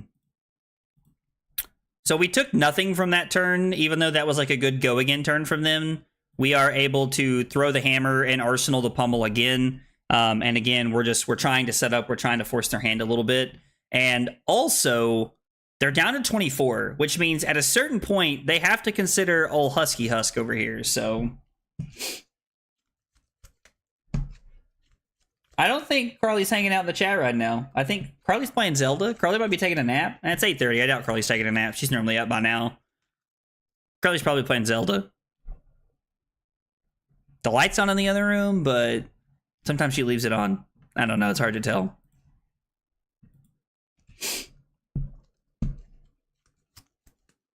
Tell me about hot dog toppings in Brazil. I want to hear this. Okay, so one of the most famous are smashed potatoes. So, Marcel, somebody was telling me about this, that you guys eat mashed potato or smashed mashed potatoes, however you say it, on your all's hot dogs, which is cool. Made me want to try it.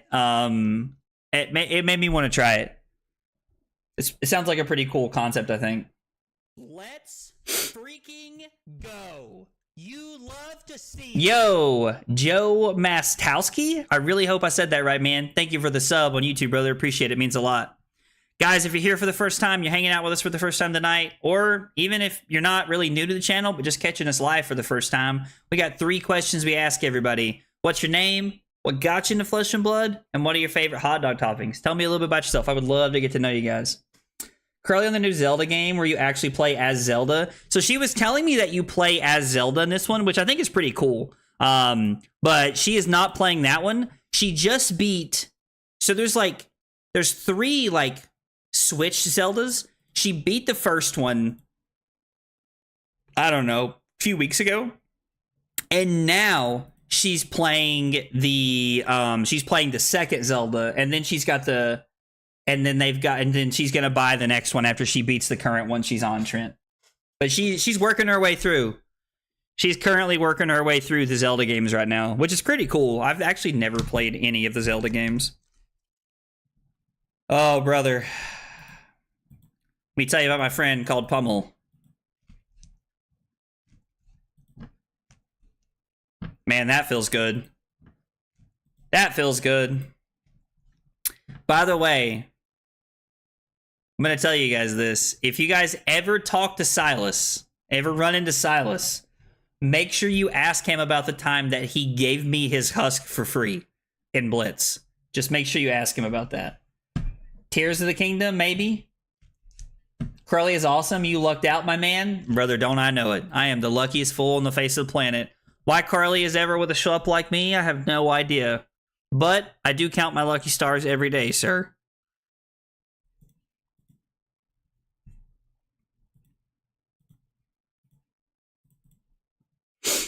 Okay, so they are going to flip here?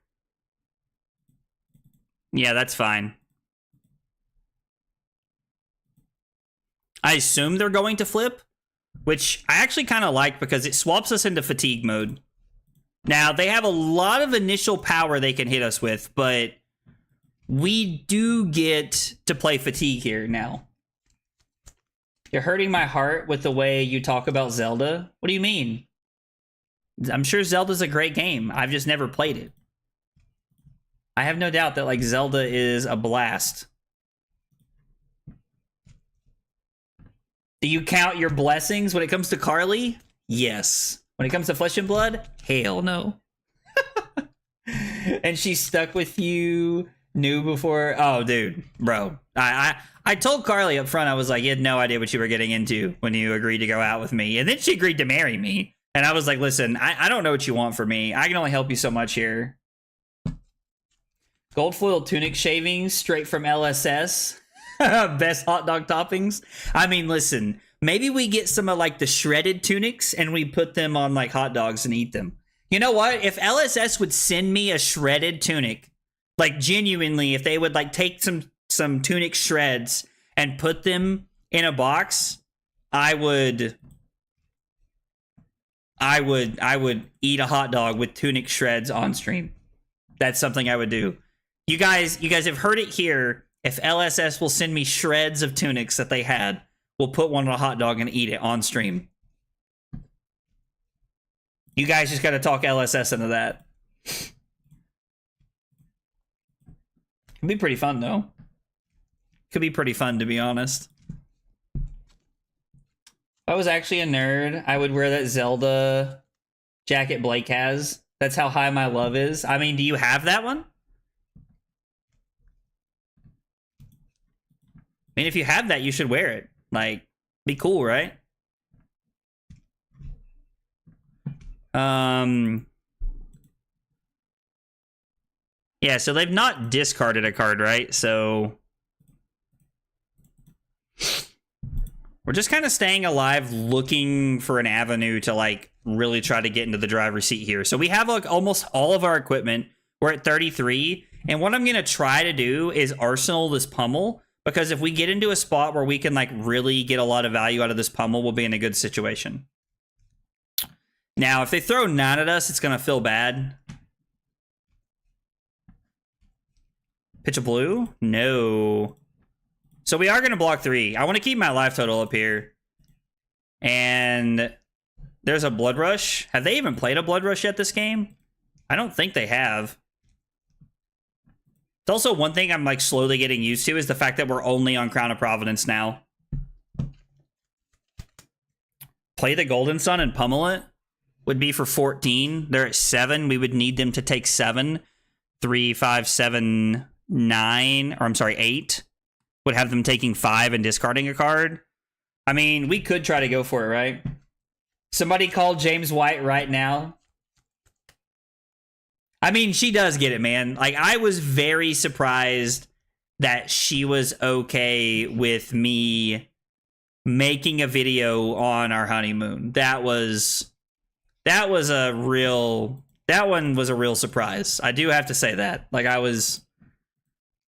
Now, to be fair, I did do it while we were walking to dinner, and I also did it while she was getting ready for dinner, so I didn't interrupt any of our things like that we were doing, but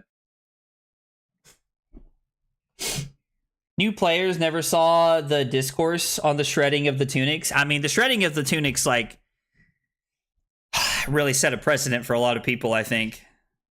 I'm wondering if this is trackers. Are we trackering here? No. Okay. Showing some real restraint here, honestly. We take 3. They mill out 5 cards here. Now, they do have the Shade and Death Hydra in their deck that they're trying to set up. We're still at 30, and we still have a good amount of our equipment here. I mean, I'm really just trying to find a hand that works with the pummel here. I mean, we can block Wallop and Sink Below, and then we can pummel the weakest link, which is still a really good play, right? And it's a possibility that they have no blocks in their hand. They have an agility here. They have one of the windups to be able to discard. It also made people who thought they were just normal tunics extremely angry. I mean, yeah. So the whole discourse with the tunic thing was like that happened right after I got into the game, and I remember people being furious. People were furious, dude. People were so upset. So if we give them a Quicken token here, they get to go 6 into 6, which is pretty tough for us. So I think we're just supposed to take 3. And then Sink Below whatever they do next. Giving them a Quicken token here would be a horrible mistake. Now, on the last thing they do for the turn, we can give them the Quicken because the agility literally makes it to where it's a moot point. The Great Book Burning of 2024. Light shit, we need to go bigger than the tunic. Confetti must rain. Oh, man. Dude, you guys crack me up with some of the stuff y'all say sometimes.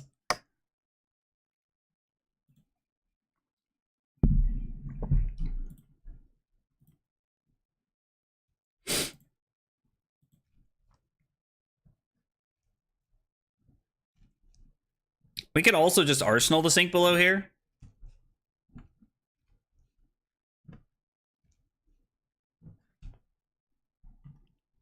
I mean, it's a little greedy to go down to 21, but more cards out of their deck. This also might prompt them to give me the flush bag and let them think they're safe. Yeah, I think the Levi flipped too early here. See, I love this because this gives them the, like, keeping a card in our hand here.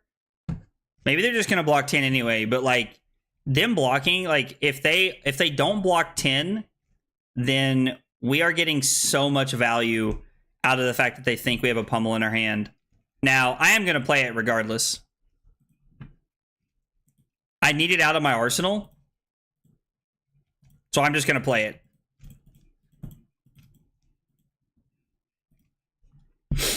All right, test of strength. Here we go. Now we're rolling. We're cooking with cheese now, boys. It's greedy to go to 21. Looks like they have 15 cards in deck. I mean, yeah, that and the fact that they blocked with 2 cards with hand feels good.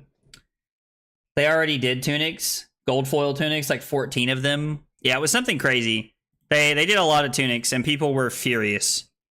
Like, everyone was upset because they were like, oh, they're just burning money. Oh. Which, I mean, on the surface, it definitely looks that way. I understand.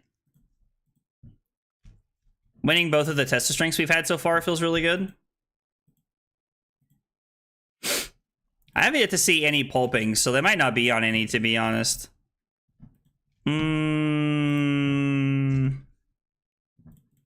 I mean, this is Dominite. We might as well give the Sink, right? It's what we want. Mill more cards. Mill more cards. All right, we're going to throw the weakest link here. Has potential for some on-hit effect here. Yo, Havoc, what's up, brother? How are you, man? Yeah, at the when I very first got into the game, they did shred like tunics. Like it was crazy. Like was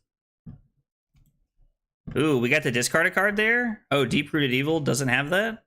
I'm not gonna Arsenal the Wallop. I will tell you that right now. Uh-oh. It's Bellows time. They discard the Shadow Realm Horror. You love to see that, to be honest. Love to see it, boys. It's not about burning money, but it's tunics that other people could use and appreciate, I guess. Yeah, you should have been there at the beginning, man, because I gotta tell you, people did not take it well. Like, very sincerely, people did not take it well. That was not something that went over well at all from LSS. Like, their decision to do that did not go over well. I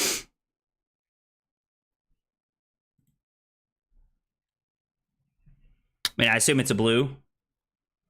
Could be like some awkwardsies.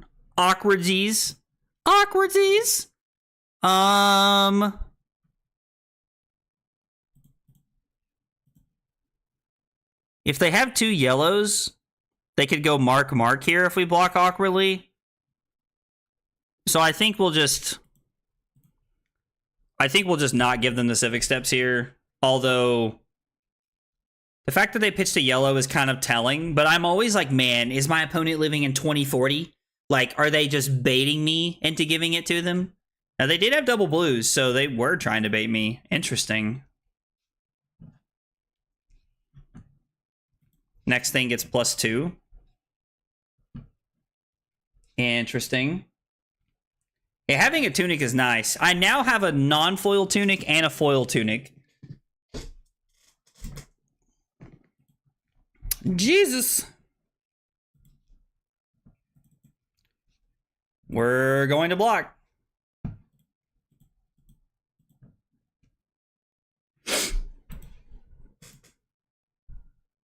There goes the Shade and Death Hydra. Not that it matters at this point in the game, but still, there it goes. There goes my hero. Watch him as he goes. I mean, pitching the yellow there was actually like pretty strategic on their part, and I tip my hat to them because it was a smart play. Pitching the yellow there makes me think that there's a potential I can give them the civic steps, and if I do give them the civic steps, they go 8 into 8, and we're at 7 right now, and that changes the whole pace of this game. Oh, I'm so cool. I've owned like 6 tunics since I started playing. No, I'm just kidding, Brad. I still don't have a foil tunic, but I want the new Guardian set to have Seismic Synergy. I would also really prefer that, to be honest, man. Havoc said I'm alive for now, give it 24 hours. Dude, has work just been that crazy or something for you, man? Like, what's been going on? Because, like, every time I talk to you, you're just like, you're talking about how crazy work is, man. Like, and if that's the case, you know, like, I get it. That happens. I'm just curious.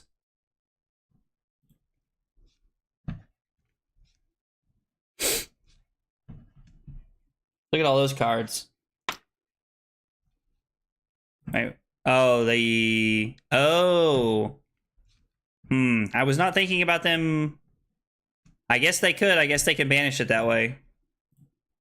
It's all about blocking and staying alive. Oh, yeah, that's right. That's right. You live in Florida, don't you? That's right. So you're kind of in the middle of the hurricane. Well, man, I hope you and your friends and your family and everybody are safe, brother. I hope everybody's okay. Listen, Waves, tunic is tunic, man. Like, if you have a tunic, that's what matters. If you have a tunic, that's what matters. And this 10 just ends the game. I mean, we could literally just throw the hammer, but, you know, we might as well throw the Golden Sun.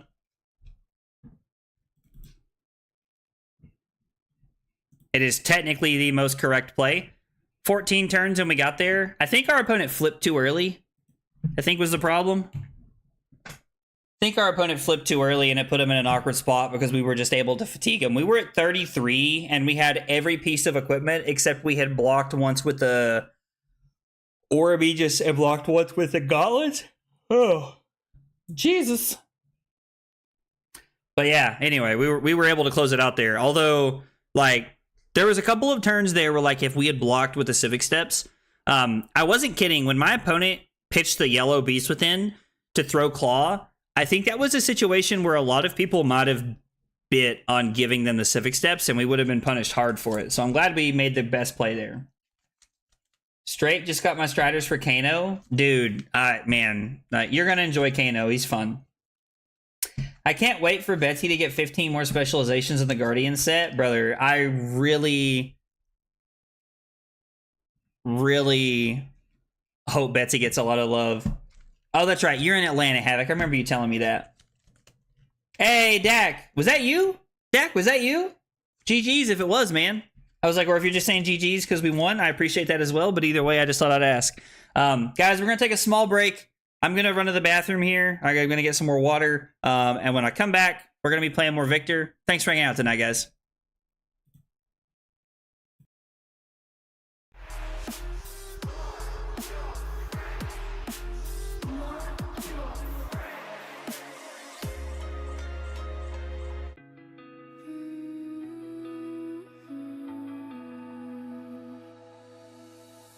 Took one more breath till I was taken down.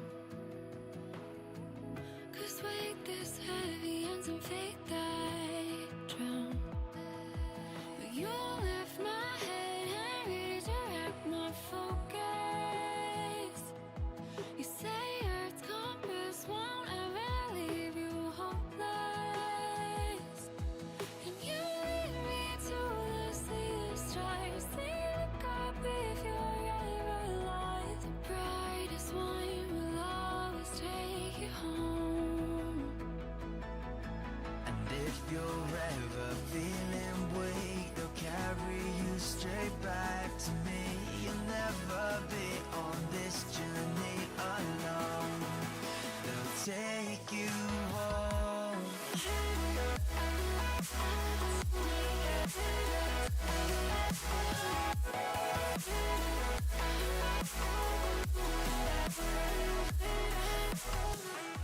Catch your breath, darling, I've got you now. I'll cast a net that never lets you drown. I promise distance will only live in moments, and Earth's compass won't ever leave you hopeless. You lead me to the sea of stars. Look up if you're ever alive. Brightest one will always take you home. And if you're ever feeling weak, they'll carry you straight back to me. You'll never be on this journey alone. They'll take you home.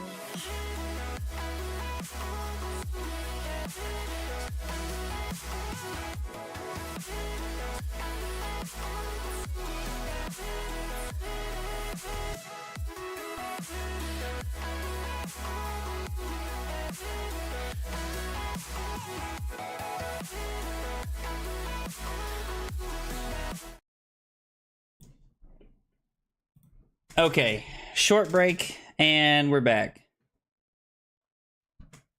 Oh, you mean the Dak? Yes, sir. Dakosaurus Rex, or Zechariah, if you know him that way.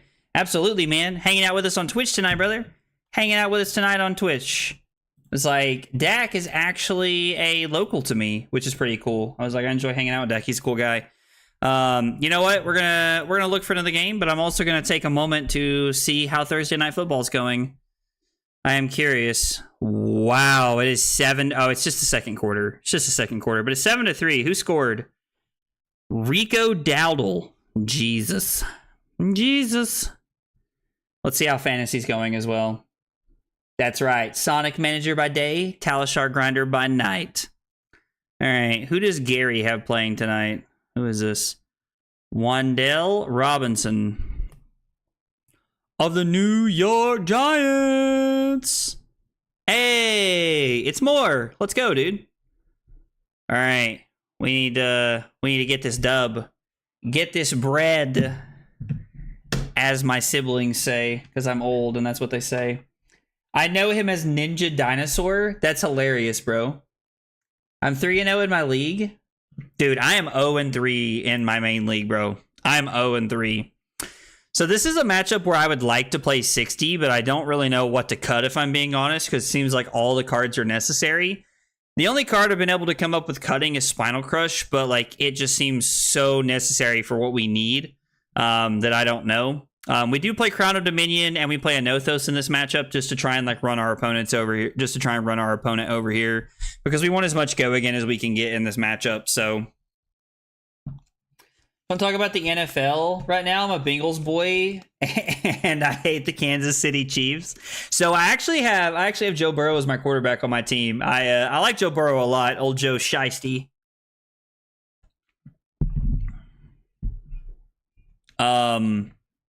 Okay. Cool. No doubt. Jesus!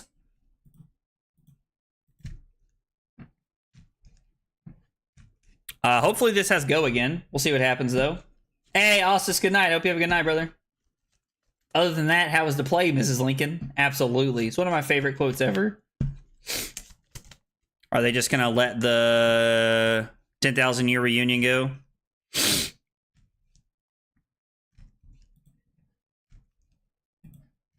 And the blue sink below. I like it. Uh-oh. Full casting 10K is wild. I have to say, I did not think that's something we would see. Now, they put it in off some tunic count, like off some tokens and counters and stuff like that, but I've never seen it done just from actually paying 9. That is a first. Okay. We're just going to throw 9, and we're going to hope that they believe we Arsenal to pummel. We're going to see what we do. Yeah, them casting 10K is crazy. Dude, Joe Burrow went off the other night. I'm kind of surprised that Cincinnati lost the other night. An 0-3 start, I don't think anybody was expecting an 0-3 start for the old Bengals. But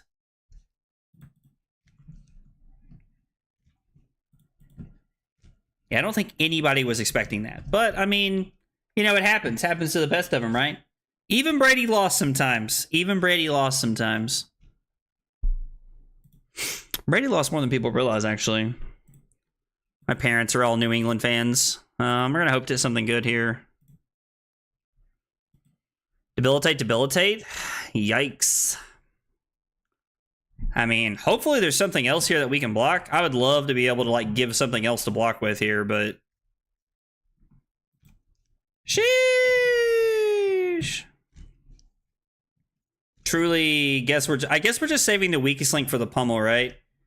We're just going to throw the number, like the biggest number we have in our hand. And see what happens. I don't know. Ashley hardcasted against me once and I lost my mind. I mean, yeah, I agree.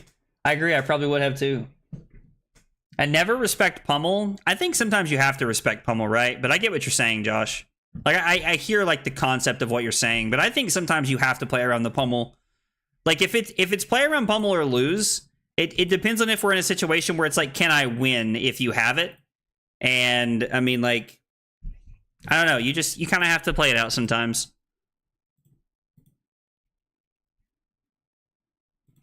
Astral Etchings. Yep. Was pretty telegraphed there.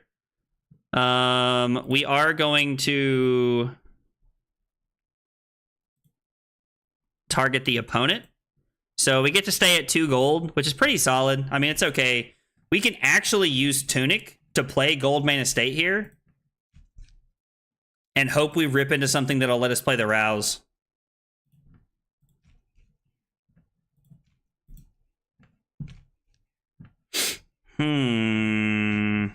That's definitely not what we wanted to see, I don't think. And by I don't think, I mean it's definitely not what we wanted to see. So maybe we just kill the Shimmers and just try to block out here. We have set up the Might tokens, and with the Trounce, we have a pretty good chance to be able to do what we want next turn. I mean, yeah, when you have to break the gold, it does feel bad. I agree. It is not a good feeling to have to break the gold. But that's okay. It'd be like that sometimes. So we have a really good hand. We cannot use the rouse, but we do have the ability to go 9 go again off of E-Strike, putting Boulder Drop on the, or putting Debilitate on the bottom, pitch Boulder Drop to play the weakest link, and then Arsenal Rouse, which is a pretty good setup turn for us. Maybe annoying, but it could be worse. A shady committee could ban your $200 plus staples. I've seen a lot of people talking about this recently. We could also block with the Boulder Drop.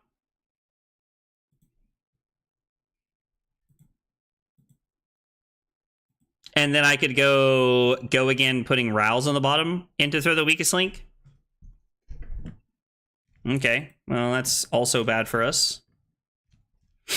That's the second 10,000 year reunion our opponent has played in 6 turns, which is, you know, that is a non-zero number.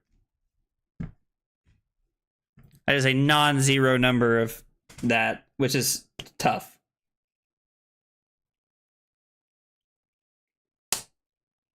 Count your blessings would be far less annoying if it cost 1. Count your blessings cost 2. Why would you want it to cost 1 instead of 2? I don't actually understand that one, Brad. I'm not saying you're wrong. I'm just curious. Just seems like an odd take to have about that. So I don't know. I'm hoping you can shed some light there for me.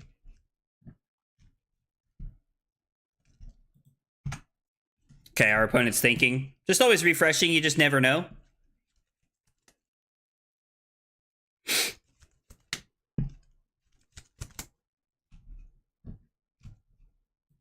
I'm gonna give Brad a moment to explain, because I want to hear what he's got to say.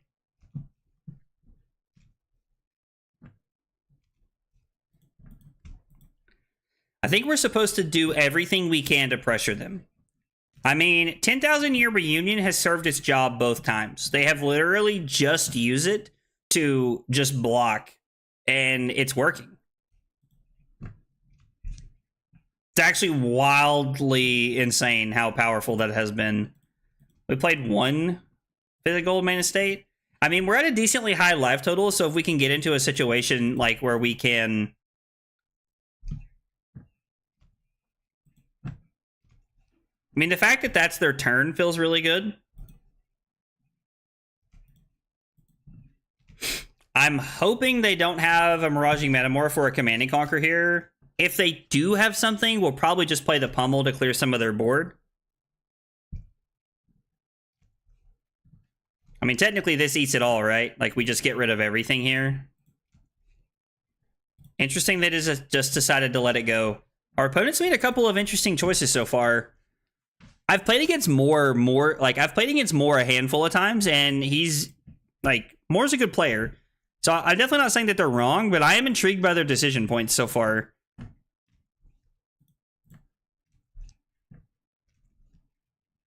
We are really going to need this to line up well for us here. Hey, Weasel, what's up, dude? Good to see Victor again. I'm enjoying playing Victor, although our 3-1 record is a little backwards about how I feel about him in the meta. I mean, Enigma definitely has to know when to add to the board, right? Like, that does make a lot of sense. Jesus. Okay, well, this is definitely their hand then. We're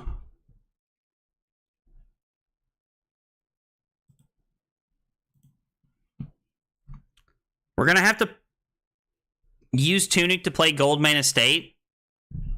And then we're gonna have to try and make a play.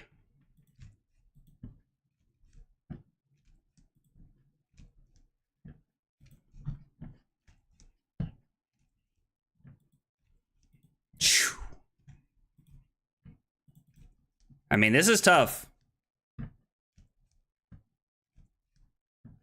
Because if it cost 1, Ether Eyes would feel much better to put in my Verdance deck.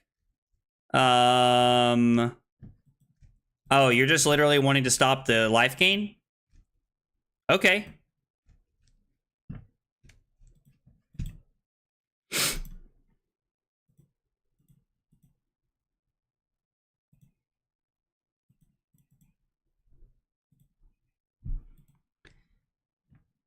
So it's kind of weird. Is it more correct? Yeah, it's just correct to play the gold main estate here, I think. Like we have to have the value off of it. Pummeling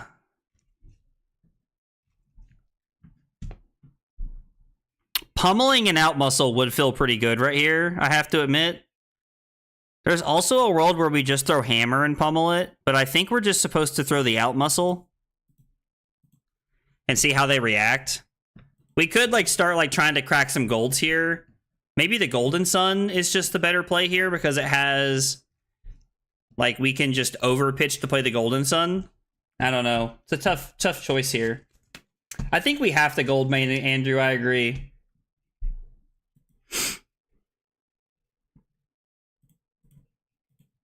We have to play the pummel. Like I think playing the pummel is better than throwing the hammer here because it's kind of like the surprise factor of maybe trying to be able to get the manifestations, right?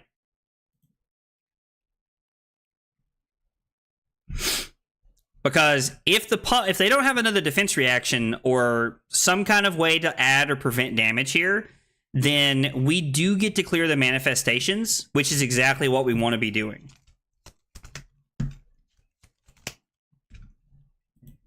Oh, that's a problem. I can't believe our opponent drew Astral Etchings, Levels of Enlightenment, Manifestations of Mirror Guy, and their Transcend Chi card all in one hand. That's wild.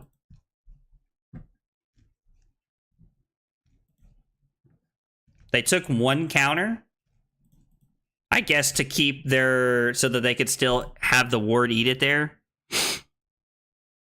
Oh, no. Why is this hand, like, almost good enough? Why? If the weakest link was a blue here, we would be in such a powerful position.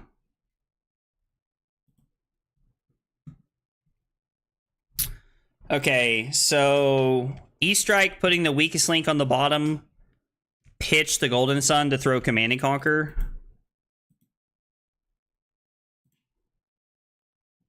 I think it just has to be our play here.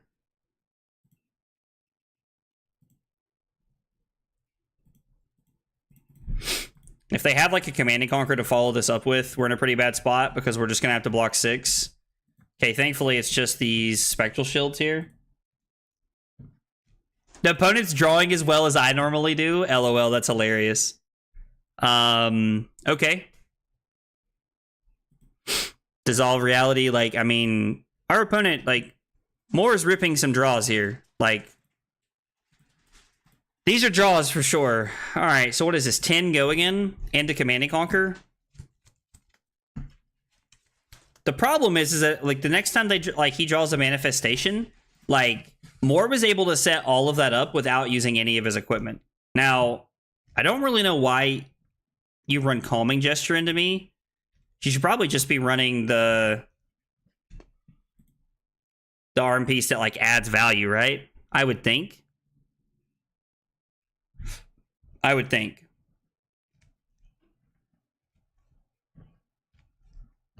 didn't get cocky about this matchup. I said this was a uphill battle that I understood very well, which is 100% accurate. And Karma's not doing anything. My opponent's drawing well, and we're losing because of it. Hopefully the Ponder's good to me here. Nope. We're not arsenaling that, ever. Okay. Activate Enigma. They don't get to attack me, which is kind of nice, I guess. So attack them and then throw Chokeslam at the Haze Bending. I guess we'll see what happens here. Calming Gesture is a shield on a stick. It lets Etchings get crazy. Okay, so that they can kind of like activate it at instant speed whenever they want to. That makes sense. I'm thinking it might be gold time.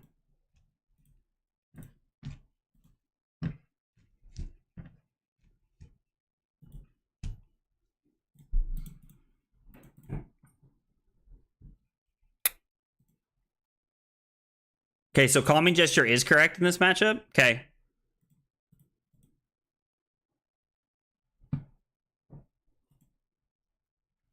I mean, unfortunately, this is another hand where we just kind of have to take this on the chin. Our hand's insane. This is probably like one of the last turns we get of having enough life. Play TCGs. I already don't read my cards, and now LSS expected me to do the math on top of it. I knew I should have bought baseball cards. Oh, it's funny. If I'm being honest, would double pummel on the out muscle have been better? Are you talking about as opposed to... man, that sucks. Fuck. It's just been one thing after another this game. Yeah, I think we have to take this. I don't think we can... No, we don't have to block. In fact, I think blocking is incorrect. I think blocking is incorrect here, Josh. I don't think we're ever supposed to block there. Sideboard Snapdragon Scalers? I'm not going to sideboard Snapdragons just for one matchup. Like, I don't want it just for one matchup. The only other time we'd play it is in the Kano, and that matchup's just so abysmal that I'm just like, I'm never banking on playing that card. And I like a Nothos better because there's going to be more mid-rangey decks in the format, and a Nothos gets a lot more value. So I definitely like playing that better. Oh, man. And this is their thing here. I mean, the draws have been good, but this is also like kind of what the matchup looks like, right? Like, this is just what happens sometimes. You just kind of get ran over. What can we draw into to make their hand really weird?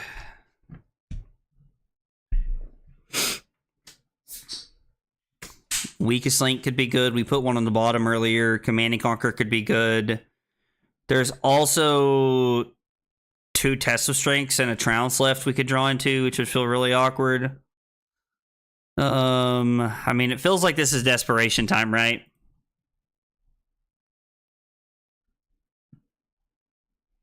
I mean, that's pretty good, all things considered. I don't think it's enough, though. Like, they had already decided to let go of the Waxing Spectre there, so I don't think it mattered here. Yeah, Helm on the block just means it's over. That doesn't ban Illusionist, LOL. That's hilarious. Josh just wants to see me lose because I'm playing Victor. In fact, I think Josh always wants to see me lose, but that's, you know. They're also, I guess it doesn't say if they're sync. Oh, well, no, they're not syncing, which means Moore really likes his hand. Damn, bro. Back to back. He's had this is the second time he's played levels, and he's had it with Mirror Guy both times.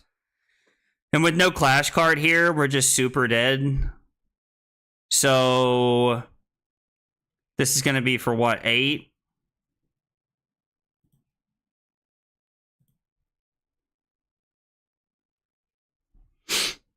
We're going to have to draw we're going to have to start cracking golds next turn. We're not going to have another choice. We can block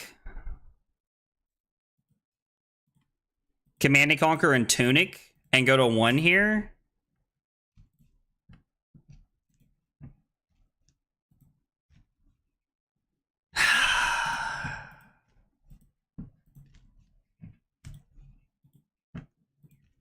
Now, here's a real question. Are we in such a bad spot? I think the answer is yes, to where we have to crack a gold and hope we get lucky. I just can't imagine there's a world where the answer is no to that, right? And we just have to swing an Othos for 11 and hope that swinging an Othos for 11 is enough to clear the board. Although it's highly unlikely at this point. Anyone else, I hope you win. Thanks, Josh. I appreciate it, man. I freaking hate Mirror Guy. I mean, I don't hate Mirror Guy. It's a very hard card to beat for Victor, but it's a very powerful card. It's funny that Mirror Guy has been powerful both times. I really like the flavor there. Trent, I'm praying I stay alive at this point. Josh, brother, I really hope that you and your family are okay, man. Like, honestly, in all seriousness. Got a gold foil. I got a foil Ether Wildfire signed by Mark Poole. Oh, dude, that's awesome, man. Yeah, they definitely displayed the gloves there. That's for sure. They really did. They really did show me why the gloves were so good. Oh, that's true. Icing on the cake. Icing on the cake. I hate how the mere existence of Illusionist is LSS telling several of their players you don't get to play the deck you actually like if you want to win. I mean, like, I don't...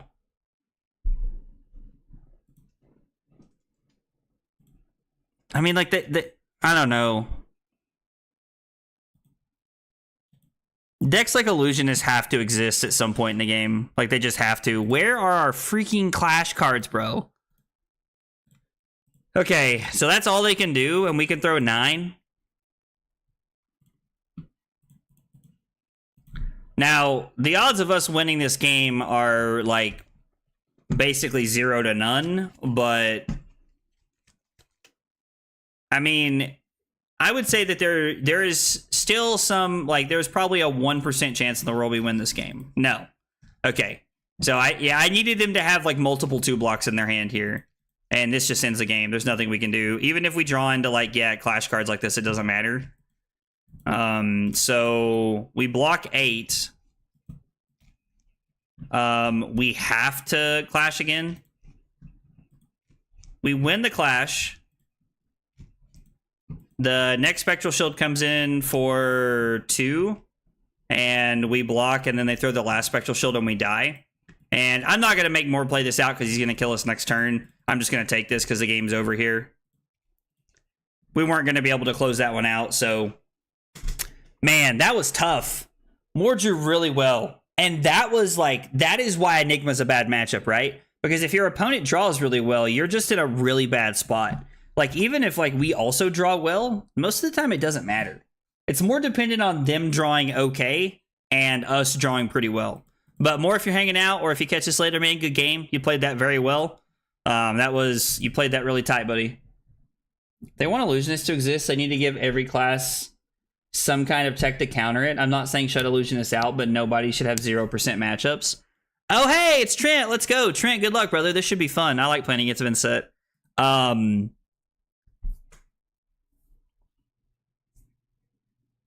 Hey, GG, Moore. It was a good game, man. I enjoyed it. You, the levels, Mirror Guy, and the Chi Transcend card all in one turn, I was just like, was a tough spot to be in, brother. It was a tough spot to be in. In this matchup, we're looking to block as much as humanly possible. Like the new builds of Inset are very aggressive, and they're not burst damaging very well from my experience. Well, at least the people I played against. So we're looking to block as much as we can.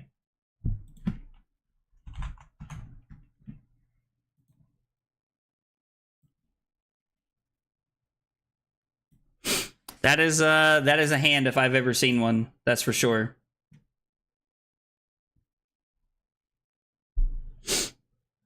Wait, what's happening? I mean, Enigma's not that bad. Like, honestly, I do firmly believe that Enigma's not that bad. Please attack me with something.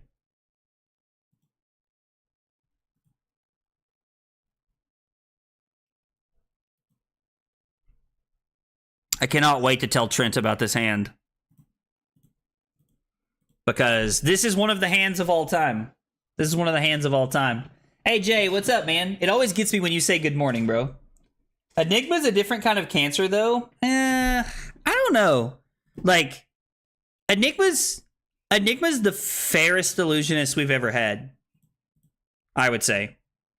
Like, and I know that does not sit well with a lot of people, but I think Enigma's the fairest illusionist we have ever had. Yeah, OG Prism is insane. I agree. OG Prism was actually absurd. OG Prism herself, like the hero, wasn't insane. The thing that made OG Prism insane was Luminaris.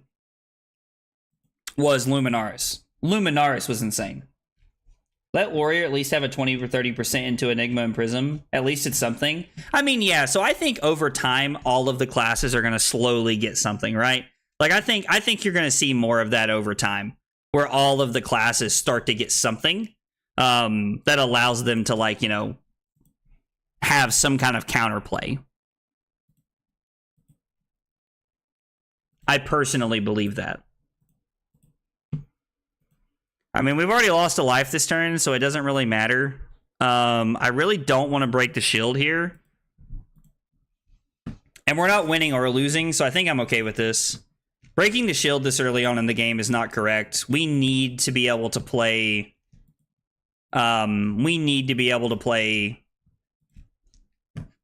defense with the shield. And a Deadwood Dirge. Oh, no. Well, that's not good. We can block 2 by keeping Rouse in our deck, or we can block 2 of the physical, so we should just keep it in our deck because it just makes sense. And we know there's a blue Chokeslam on top of our deck, so we could just do this and throw the Titan's Fist, but I think I'd rather wait. We'll go to 32 and see what happens here. Luminaris was insane. I agree. Luminaris was the problem with OG Prism. 100%. And I know that's what Josh means when he says that. Enigma is fine. Prism is way worse. I completely agree, Dozer. Completely agree.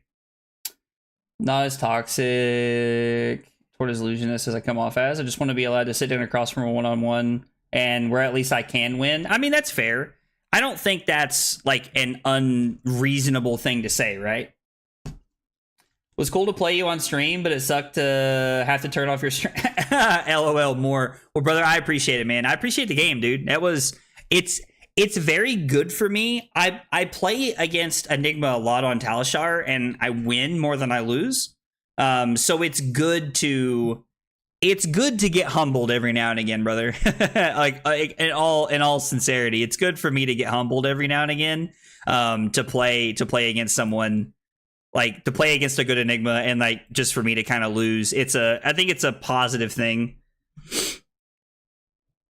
We could block Chokeslam in the Crown of Providence and know that if we rip into a red, we can throw Spinal no matter what. I could also just block 6 and save my equipment for a rainy day, which is probably a better line, especially considering the widespread destruction is sitting there. I think I'm better off to just like save my Crown of Providence for another time.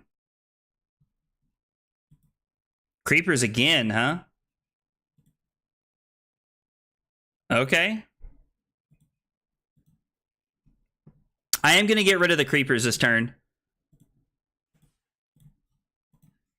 We have taken 0 arcane damage this turn. I am going to clear this out because we're going to take damage. And, ooh. Oh, you love to see it. You love to see it. Not bad. Let's use Tunic. Ah, yikes. You hate to see it. You hate to see it. It's kind of funny how like my whole tone changes in like one draw. I really like that the pressure to win is on the Enigma player, where other illusionists, I feel they are more oppressive immediately. I mean, you definitely had to work to set up some of the illusionists over the time, but I hear what you're saying, Andrew. I hear what you're saying. One of my best friends built OG Prism and Blitz, and I had to double take reading Illuminaris. I mean, yeah, like, Illuminaris is dumb, bro. Like, Illuminaris is just, like, actually insane. What is this, +5? Good lord. Choke Slam over Spinal, I think. Go on, Trent. I've got a family. My brother and Ra. We're gonna target ourselves. Ayo! Sink below into the trounce on top. Trent's sitting over there going, you love to see it. It's exactly what Trent's saying right now, and I can't blame him. This is going about how he wants the game to go. We haven't really had a turn to do anything. What a wacky twist of events. If you're talking about that last turn, then yeah. Yeah, that was something else, I have to admit. What just happened? What did I do? Where is my super suit? I am the greatest good you are ever gonna get. What an amazing movie. Also, kind of wish Trent would have attacked a little bit there. It's like, talk to me. What can we work out here? GG. Yeah, you literally got like the duality of man in like 10 seconds worth of a clip. Like, honestly, I might turn that into a YouTube short later because that was pretty funny to listen to me just be like, oh, you love to see it. And then be like, oh, you hate to see it. It was pretty funny, I thought. Trent's going to pay for Vincent. He's winning. Like, no reason not to here, right? I will say I may hate the horse, but I never get tired of aggro clash luck. I mean, dude, it's weird because sometimes we, like, clash throughout the stream at night, and it's just like so good. And then sometimes we clash throughout the stream, and I'm like, brother, what are we doing here? Like, what are we doing? I thought you were supposed to win clashes, horse. Do something. So he's gonna throw Deathly Delight after this.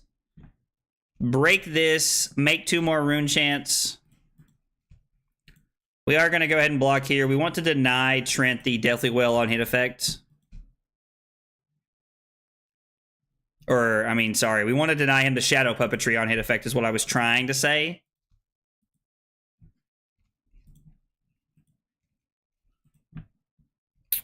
We are going to block out all the rune chants here. Deathly Delight says, gain life who have lost who has lost life. We're going to block 3. I'm not going to give up gauntlets here because we've already lost life, so he gets to go to 29. It doesn't matter either way. Right now, we still are in the boat of slowly fatiguing him here, but we gotta try and turn this game around here. It's not really going our way.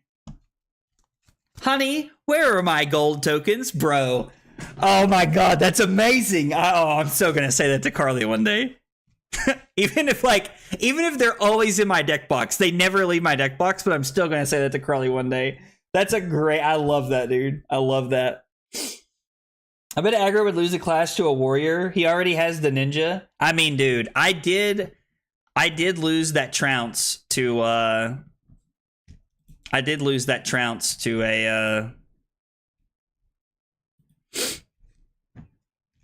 ninja that time. That was a big sag. Like, Josh, why you gotta bring that up, bro? Why you gotta be bringing that in here, Josh? You gotta be bringing all that in here tonight. Trent wants to undo. Okay. Yeah, I mean, we can't prevent it, so... And since we can't prevent it, we've already lost life. I'm just gonna keep my sync below here. He's already gonna get the eulogy no matter what. Oh, dude, your mom, bro. This card's so good, dude. I mean... Ugh.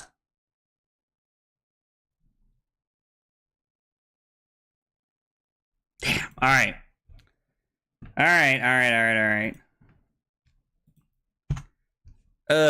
I'm just getting got tonight, boys.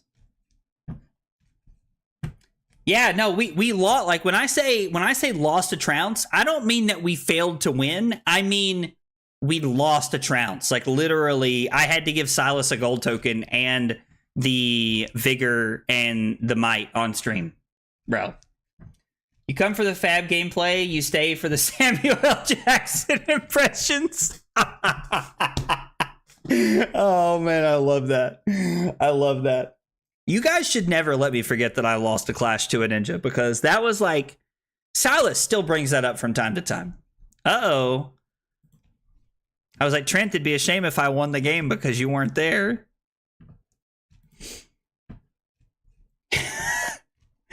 You let me talk about these bands, woman. This is for the greater good.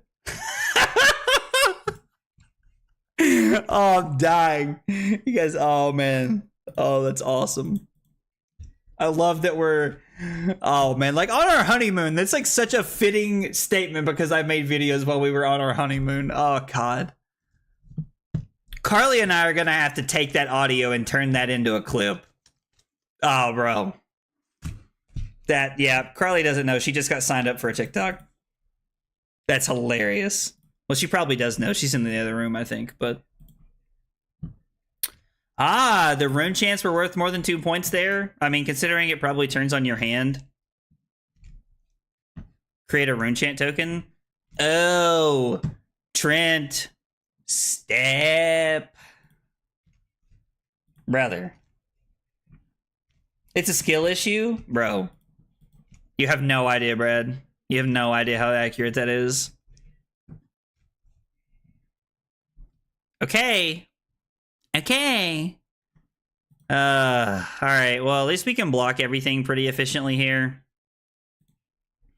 Malefic incantation happens. We're gonna pitch the debilitate. We could pitch the chokeslam. It doesn't matter. We're keeping both of our blues in the deck no matter what happens here. I'm gonna block like this. We're gonna swing the hammer. We could just choose to arsenal the Golden Sun, but there's 2 more copies of Widespread Destruction in the deck, and we're still 2 turns away from a Tunic counter. So I think we're better off to just go ahead and throw the hammer. If Crown of Providence was up, I would have kept the Golden Sun just to be able to filter to a 5-card hand. We need more meme content. I worked hard on the one I made last night. Dude, y'all were crushing it with the memes last night and today. I was laughing so hard. Like, I don't know who sent the meme today. I think it was it Brad that sent the one of me, or maybe it was Trent. I can't remember. Somebody sent the one and it was me like with the Patrick face when he's like foaming at the mouth because like my opponent lost a trounce. Like, I thought that was hilarious. I've made a couple of those like, I don't know, like funny videos like with some of like the TikTok audios that become popular in the past. I don't know, like if that's something you guys enjoy, like listen, I'm happy to just like find funny TikTok audios and make them about Flesh and Blood. In fact, like that might just be a regular thing because I do think it's a lot of fun, to be honest. I do think it's a lot of fun, to be honest.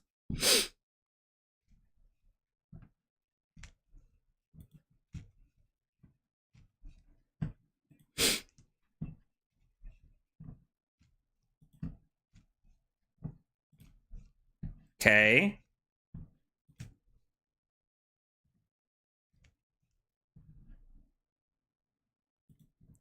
Did not pay for Vincent.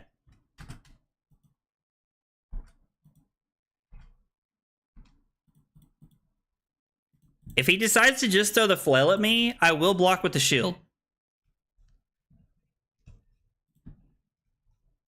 No flail. Oh, did he have an arsenal? Maybe Trent wanted to keep his arsenal there. I sent the sentence/stroke meme. That's what it was, the stroke meme. I showed Carly that last night, and she did not laugh as hard as I had hoped she would, to be honest.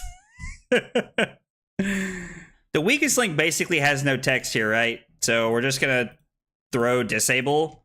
We're also kind of threatening pummel, which means maybe Trent gives us the face purgatory, which could be cool here. Hey, what's up, Dodge? No, we got about half hour left, man. If you want to play against Dash IE after this, for sure. For sure, brother. I could use a game, man. I'm Trent and I'm so cool. And I use cards like Face Purgatory to keep my hand full. Nah, nah, nah, nah, nah. I'm just kidding. Everybody knows I love Trent, so it's funny. Well, hopefully it's funny. If not, it's just weird. Yeah, the stroke thing is really funny because I'm going to be honest, I never realized how often I say I'm going to have a stroke until I started like seeing your all's comments about me saying it.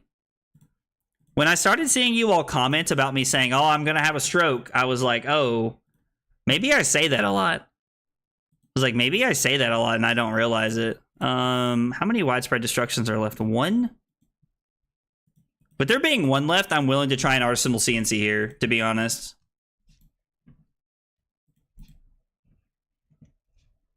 I'm willing to try and make a little bit... Okay, here we go. Here we go. Oh, yeah. It's all coming together. Yeah, Count Your Blessings. We played against the Count Your Blessings Victor at the beginning of the stream. That was interesting. How have you liked Vincent's post... Oh, like Victor's post Rosetta build? Feels like there are some rough matchups, Minute, but it's pretty fun overall. Like, you do pretty well into like Acilio and like Aurora and some things like that, but I swear,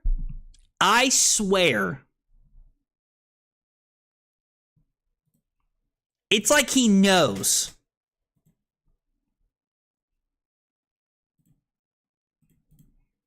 It's like he knows. You kind of sounded a little bit like Ed Knight there. I mean, listen, you start playing Guardian long enough and you turn into the great Guardian players, right? And Ed Knight, make no mistake, Ed Knight is a damn good Guardian player. I actually every time he streams Victor, I sit and watch because I'm like, what can I learn tonight? And I you know, I know this sounds like a little arrogant, but like there aren't many people that make me feel like I'm going to learn something when I watch them play Victor. And Ed Knight's one of those people. So like if this ends up getting back to him, I hope he takes this as a compliment because I really mean it that way. Ed Knight's a damn good Victor player. Putting in hybrid or full offense. I mean, yeah, the Count Your Blessings decks are very interesting. Oh, I swear.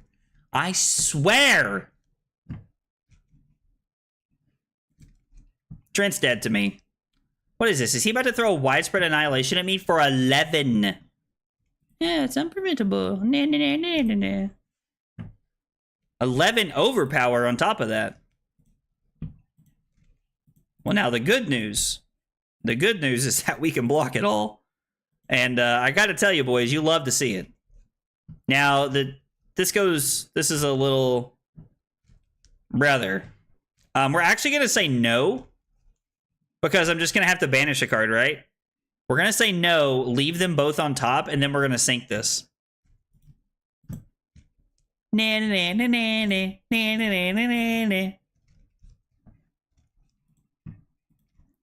feels bad, but I'm going to give the shield to stop the rune chant here. What's the name of the Victor player? How to spell his name? Are you talking about the guy I was just talking about, Garden? Like the guy that I said I feel like is a very good Victor player? Is that what you mean? I just want to make sure I understand. Because if you are, his name is Ed, E-D, Knight. Like, you're a knight in shining armor. K-N-I-G-H-T.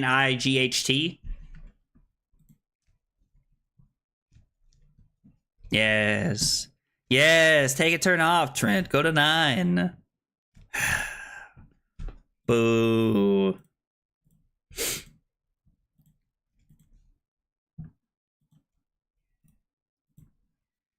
Trent's really making us sweat tonight, and I don't like it. I mean, I guess we are at 20. Like, we're still doing a pretty good job here of, like,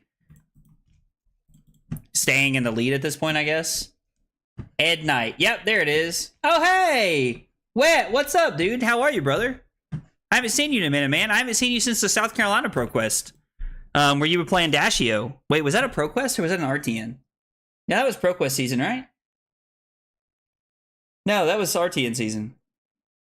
Hell, I can't remember, brother. I can't remember. I remember I was playing Victor and I got dumpstered by KO in the top 8. I remember that.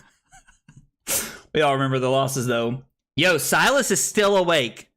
What is going on? Silas, are you off work tomorrow or something, dude? What are you doing awake? I mean, listen, I'm here for it, brother. I am, truly. I'm here for it, but, like, what are you doing? Sometimes Vincent just kills his own hands. I mean, yeah, it definitely seems that way. Now I can watch 2 Victor players play. Yeah, dude, honestly, Ed Knight is great. And if you're gonna look for Ed Knight gameplay, like Victor content, he is on the Card Guys channel, and that's Card Guys with a Z. But yeah, Ed Knight's a phenomenal Victor player. Someone I would highly recommend you watch if you were looking to like get better at Victor. Dude, Wally's still up. Everybody's awake. Dude, y'all are living it up. Oh, that's right. You're at that conference in Nashville. How's that going, by the way, man? Is it going okay? Silas needs to go shuffle. Silas needs to go shuffle our opponent's deck. Oh, man, that's hilarious. I mean, Silas, if you want to just get in there and give like our opponent some of your bad luck, brother, I could go for it. I won't lie. I could go for it. Yeah, we'll have time for one more after this. I'll pay a life. I didn't think so.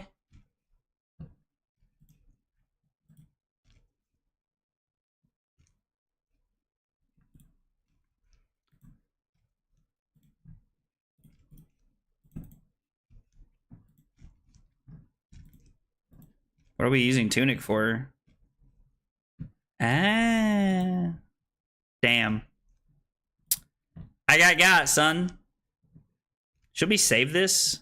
Yes, we should just save this. I'm being a bag nut. Man. I actually looked up some ways to shuffle a deck better. It is all day lectures. Oh, dude. All day lectures is tough, brother. I'm sorry. Honestly, that's tough, man. As someone who literally educates people through like lectures and training, I'm sorry. Because that's tough to sit through sometimes, man. It's tough to sit through sometimes, brother.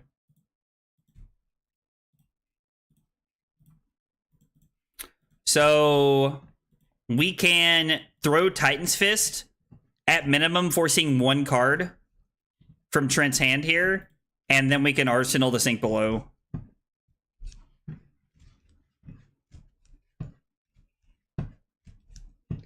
Do I need to have you follow me and shuffle all my opponent's decks at Battle Hardened Columbus? I'm cooking a low effort meme right now. Listen, dude. I'm here, man, because I'm here for it. Like, sometimes the low tier memes just get you there, right? Like, sometimes they're hilarious. Sometimes less is more. Casually doesn't acknowledge the sick clashing of the Golden Sun. I mean, yeah. We needed some good luck, right, Andrew? And we had it, man. We had it. Never didn't have it, as they say. I don't really know what transplant is here. I see now. I see. Pay for Vincent? Heyo.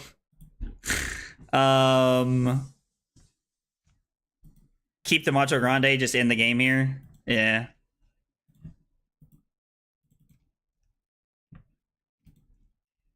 Sink below. No reason to sink. We have 8 dominate that just cleans the game out here. And then, I mean, we're going to block the rune chant, but we are going to take the 2, actually. It's funny because that breaks the chain. And if he had waited, he would have been able to get more value out of his Eloquence token. Not that it mattered, because we just had 8 dominate here, but...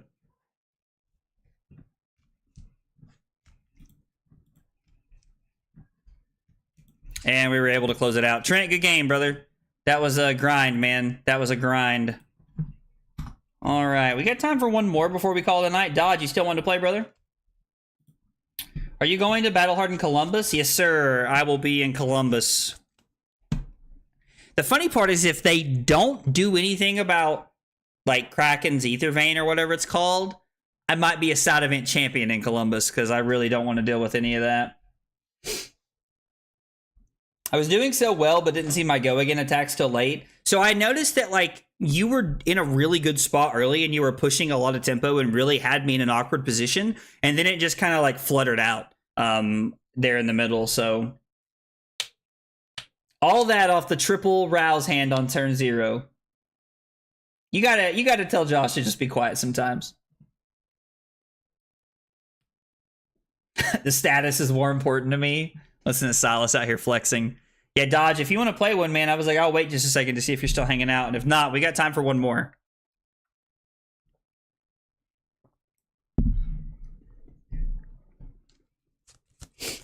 Oh, Josh, you leave it alone. Trent's doing great. Trent did really well. Like, Trent ran into the classic Vincent problem where, like, you just kind of, like, you know, I don't know, like, you just kind of, like, run out of gas there in the middle of the game. And, like, I don't know. I was kind of hoping that, like, Vincent was past that kind of stuff, right? Like, I was low-key, like, really hoping that, like, she was past that kind of stuff.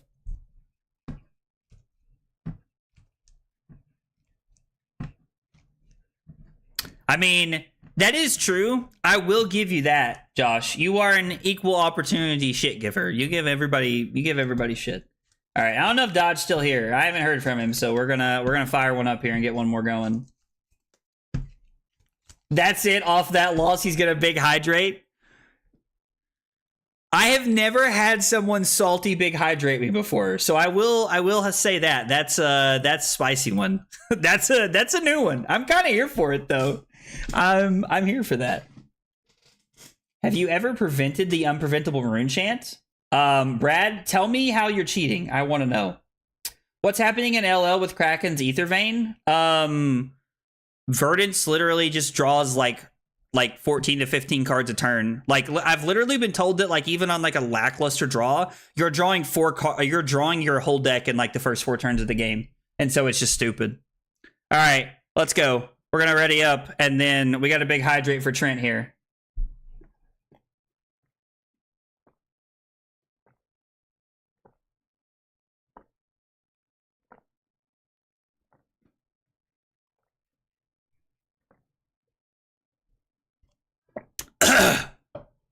I'm sorry.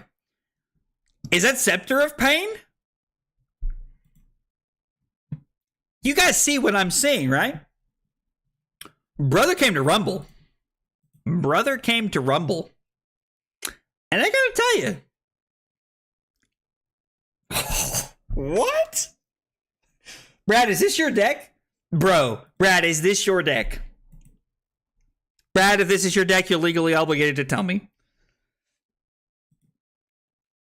I want to see you go up against Verdance. I fought 7 rounds with Victor and lost all. I have only played against one Verdance as Victor, and I did win the game. I did win the game, although I'm not saying that's an accurate representation of the matchup, but I did win. All right, we're 2 cards into stack. We got a Macho and a Cranial Crush, although it probably won't matter in this matchup. Bro, what the... We have sideboarded all wrong. All of this is wrong.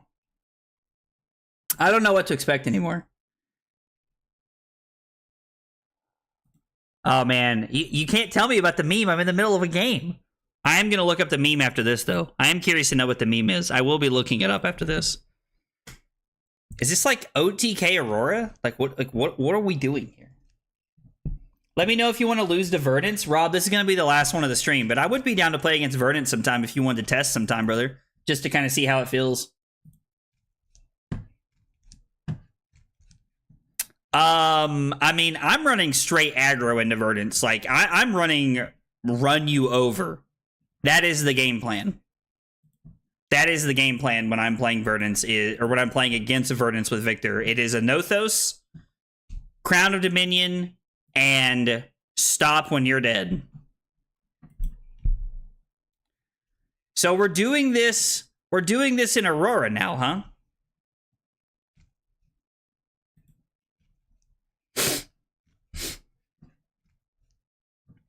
Okay. Okay. Let's see. And we pitched what? We went Macho into that, and then we pitched 2 cards. We went Trounce and a blue last turn. So we're 5 cards in. The Golden Sun's our 5th card, which means drawing exactly into our 60, which means we're going to have a pretty good draw there. The Golden Sun is our 5th card. So we're going to try to like put some cards behind that to play defense with here. Outmuscle, Zealous, Anothos, and Null Room Boots. I'm not running Crown of Dominion. I'm running all 3 pieces of AB, and I'm running every aggro card. I'm running Tunic, I'm running Null Rune Hood, Arms, and Boots, and I am playing as much offense as possible during the game. I'm also intrigued by this list. Yeah, we will be paying for that. Okay, so we started with a Macho Grande. This is 6 and 7. We have Trounce as card number 3. I'm going to stop and sweat for a minute. We're going to stop and sweat because I want to make sure I can still pitch deck. I think I can, but I just want to make sure. So we just went 6 and 7. This is going to be 8.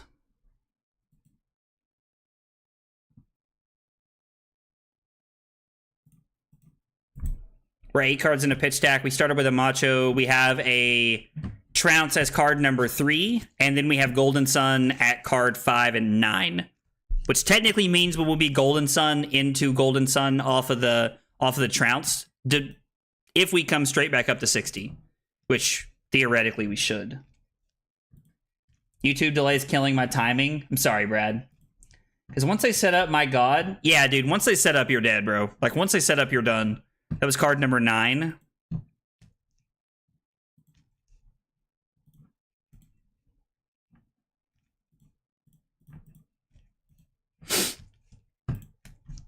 Yeah, we just went card number 9. We're going to go 10, 11, 12 here.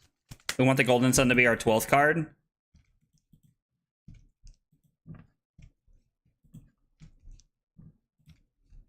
Actually, that's incorrect, right? That is actually incorrect. We want the Golden Sun. Since we're going to go 10, 11, 12, we're going to clash. Yeah.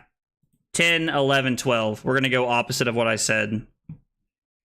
So we are 12 cards in the pitch stack. Golden Sun at 5, 9, and 10. Trounce at 3.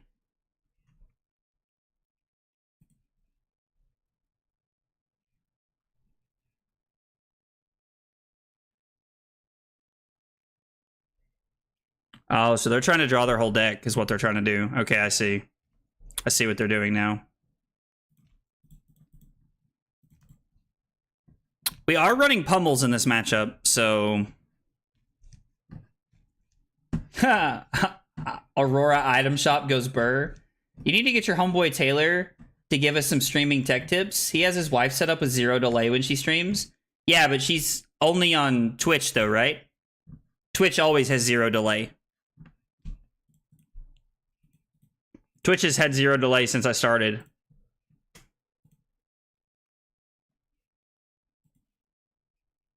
Hmm.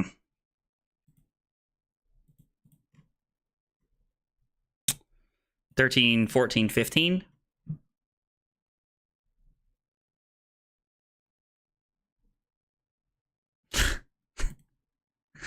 Okay.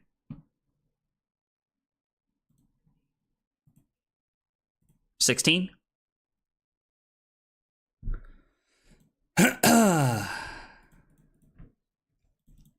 so we're 16 cards in a stack. Started with a Macho, Trounce at 3, Golden Suns at 5, 9, and 10. We just went card 16 on the last one. It's going to be 17 and 18. Yeah, on Twitch, you have 0 delay always. The interface of Twitch is set to as like low latency as possible so that it's instantaneous. And on YouTube, I have mine set to mid latency so that like you're getting a little bit more of a lag, but you're getting better quality. It buffers less. Is exactly what it is, Rob. 17 and 18.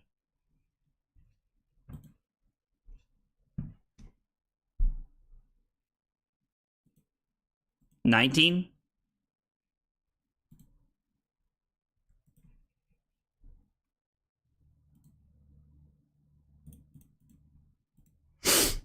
Just went 19 cards. We're going to go 2021 right here. Okay.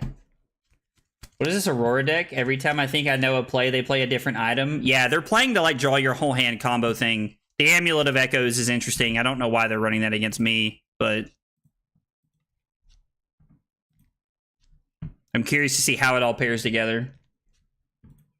Yeah, this is Cash Out Aurora. So we just went 19 with the Test of Strength, which is going to be 2021. So we're 21 cards in a pitch stack. They play another Amulet of Echoes and a Talisman of Tithes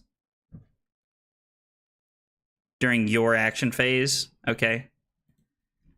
Okay. So 21, which means technically 22 is going to be something we need. So if we throw the Chokeslam, pitch Test of Strength and Rouse, and we go Rouse into Test of Strength, we have... That was 21, be 22, 23. The Golden Sun Clash off the Trounce is going to put us 2 cards deep, which means we're going to put the first Golden Sun back on the bottom of the deck.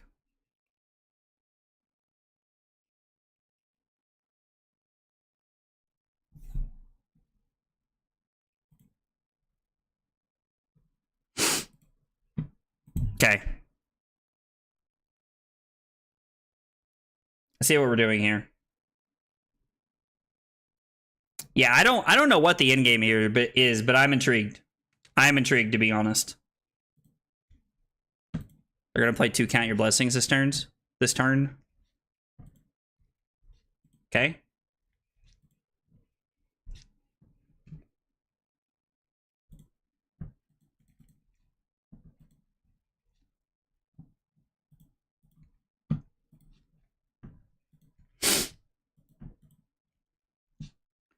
$22, $23, $24.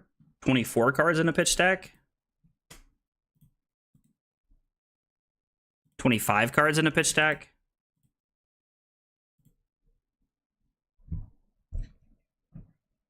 It's been a very interesting game. I mean, we're not running the go again cards, like, and I don't think I ever would in this matchup.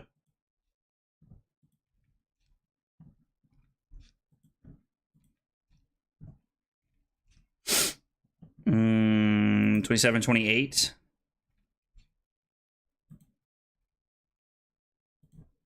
Thankfully, we do have these in the deck. 29.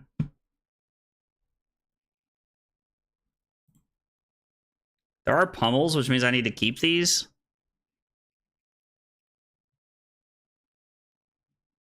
We're just one short of being able to do anything that's not Command and Conquer here.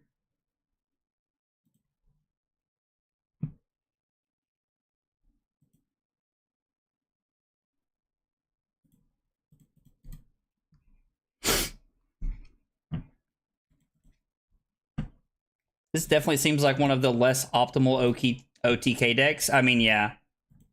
I think this is like Count Your Blessings Copium here. 28, 29.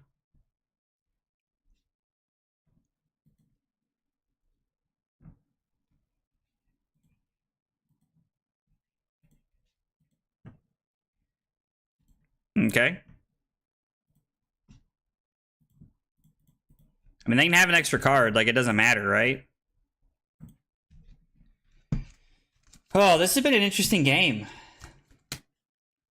Yeah, that Snake is like, the Snake is leaving our arsenal on the combo turn, right? And that's like, that's it.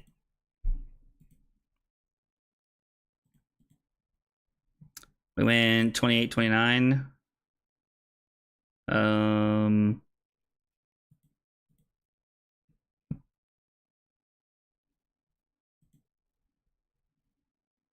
Amulet of Lightning. Okay.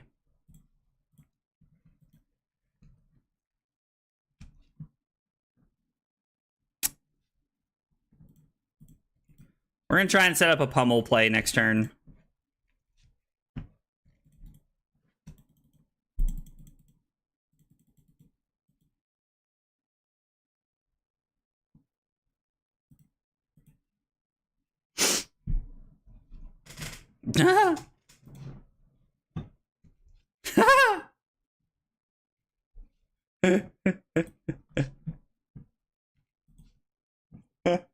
Bro.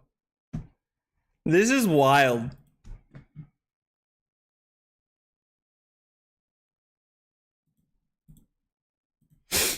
Yeah, so the weakest link for 9.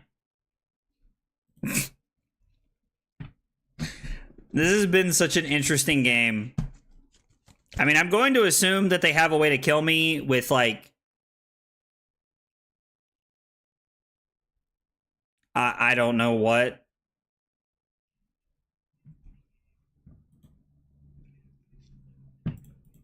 I really don't know what their plan is as far as, like, killing me. To be honest, I assume there's something. I mean, the weakest link could be very good. Depends on if they have another reaction. Like, and they probably do, to be honest. Like, they've played 50 of them. We should have done this the other way. Shit. Oh, they had double Flicker Wisp, so it didn't matter. So I guess Arc Lightning, Flicker Wisp is their in-game combo. It's the only thing I can come up with that makes any sense to me. I mean, the Scepter of Pain is going to do nothing for them, right?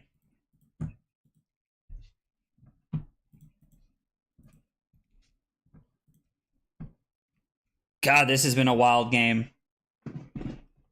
Yeah, I assume that they're going for Arc Lightning OTK, but I don't really know what their plan is because, like, all of these are instants.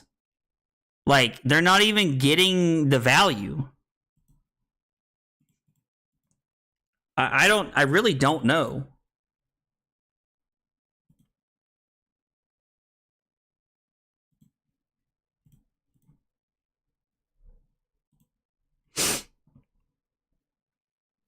And here's our pitch deck. This is where we started. So,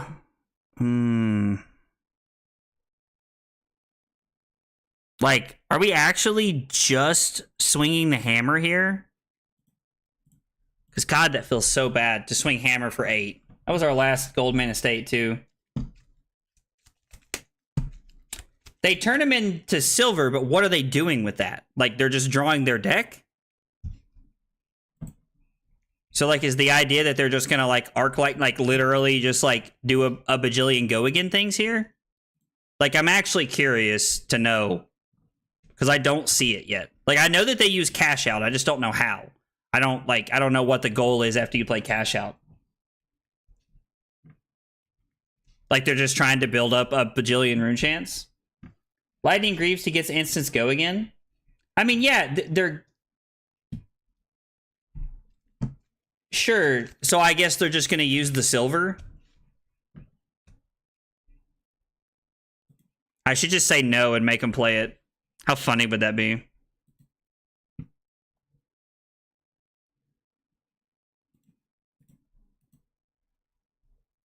God, if I was to just say no and make them play it. I mean, it would be a horrible sport. It'd be a horrible way to end the stream.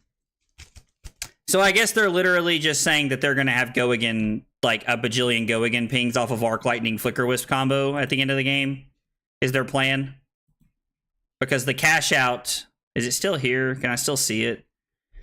Create a silver token. So they're going to make... You may destroy any number of weapons, equipment, and or non-token items you control. And they're just going to try to cycle their whole deck and ping us to death with Flicker Wisp? Plus some number of attacks, I assume?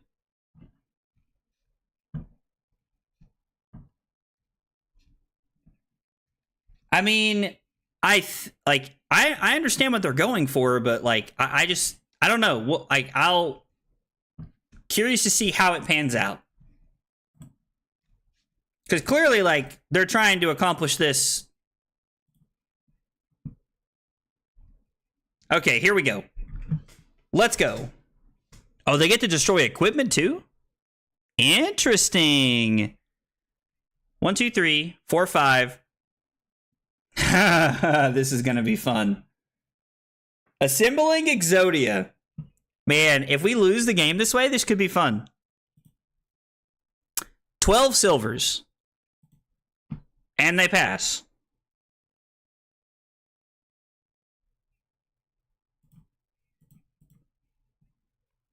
I mean, yeah, you might as well, right? Like, wait, we're not winning the game by damage. Like, we're literally just fatiguing them. That is the only plan here. Verdant stream, vote 2. I'm not opposed to playing Verdants. I like Verdants. All right, combo turn. Here we go. We will prevent 1 arcane.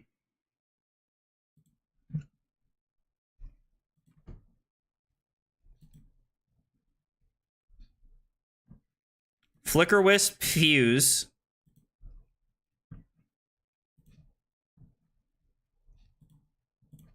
I mean, we're going to prevent as much as we can. This really has my attention. This is really fun. Now, this is a deck that, like, you take to a pro quest just to be like, yeah, I want a pro quest with that. Like, just for fun. What a tease, LOL.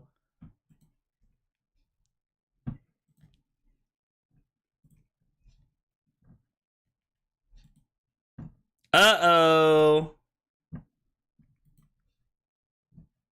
Now each one of these deals 3?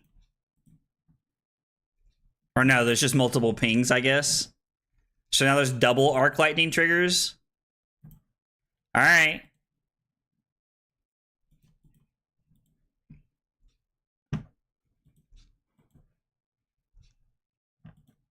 And now we're dead? Because 8 times... We have to take 2 here. And 8 times 4 is 32.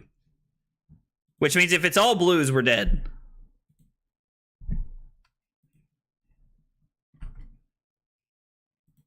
Which I assume it's all blues.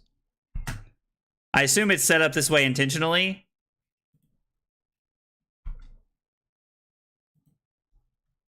So there are actually 0 attacks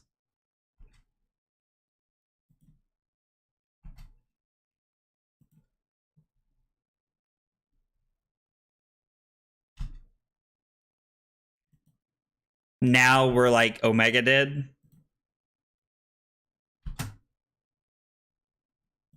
Yeah, because now they're dealing 3. Okay. I mean, again, like, this deck, like, these decks only beat stuff like Victor, right? Like, they only beat these, like, mid-rangey decks. I don't know, like, is there any world? I don't think this deck can really beat any, like, there's no world that this deck ever beats something like Aurora, right?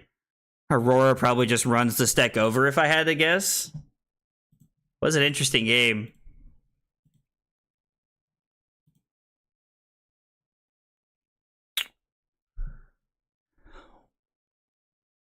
Why Talisman of Ties? Oh, I guess it just gets destroyed as well here. Kano is revived. I need their deck list. They had attacks, but they blocked with them. I mean, sure, they played Current Funnel and Brothers in Arms. Like, attacks. So they had a couple in there? Man, that was really interesting. That was cool. That was a cool deck. Again, like, I feel like it probably just folds to, like, a lot of things there. I don't know. It's interesting. Verdant, Cecilio, and Florian all have way more consistent OTKs. I mean, yeah. I think that deck honestly just kind of loses to anything that tries to run them over. Like, I don't know that that deck can beat anything that's, like, super fast, like Aurora. Like, aggro Aurora probably just, like, runs that over, but it was a cool deck. It was pretty cool. Yo, Hugh Priz, thank you for the follow on Twitch, brother. Appreciate you being here and hanging out with us. Guys, I appreciate everybody being here and hanging out tonight. Had a lot of fun playing Victor. I'm going to be honest, I know there's a lot of people who hang out in the chat that are like, you know, big Victor fans, and I'm sorry to say I just don't feel like he's to play for ProQuest season. I just think there might be too many people playing Count Your Blessings decks, and I don't know, feels bad. So I'm sorry to say that, but it's looking like I might be playing Aurora come ProQuest season. Big Sag. I mean, not that playing Aurora is sad, but, you know, we'll see what happens. I don't know. I'm still going to take Victor with me to tournaments just in case. You never know. You never know. But anyway, guys, thanks for hanging out. I appreciate y'all being here. Hope everybody has a good night. No stream tomorrow. Maybe a stream on Saturday. I'm not 100% sure what's going on Saturday yet. We got family in town, so I'm still trying to work that out. But if not, we might be streaming on Sunday. So if nothing else, guaranteed I'm back on Monday. But we're going to try to stream a little bit this weekend. Thanks for hanging out. Have a good weekend. I'll see you guys later.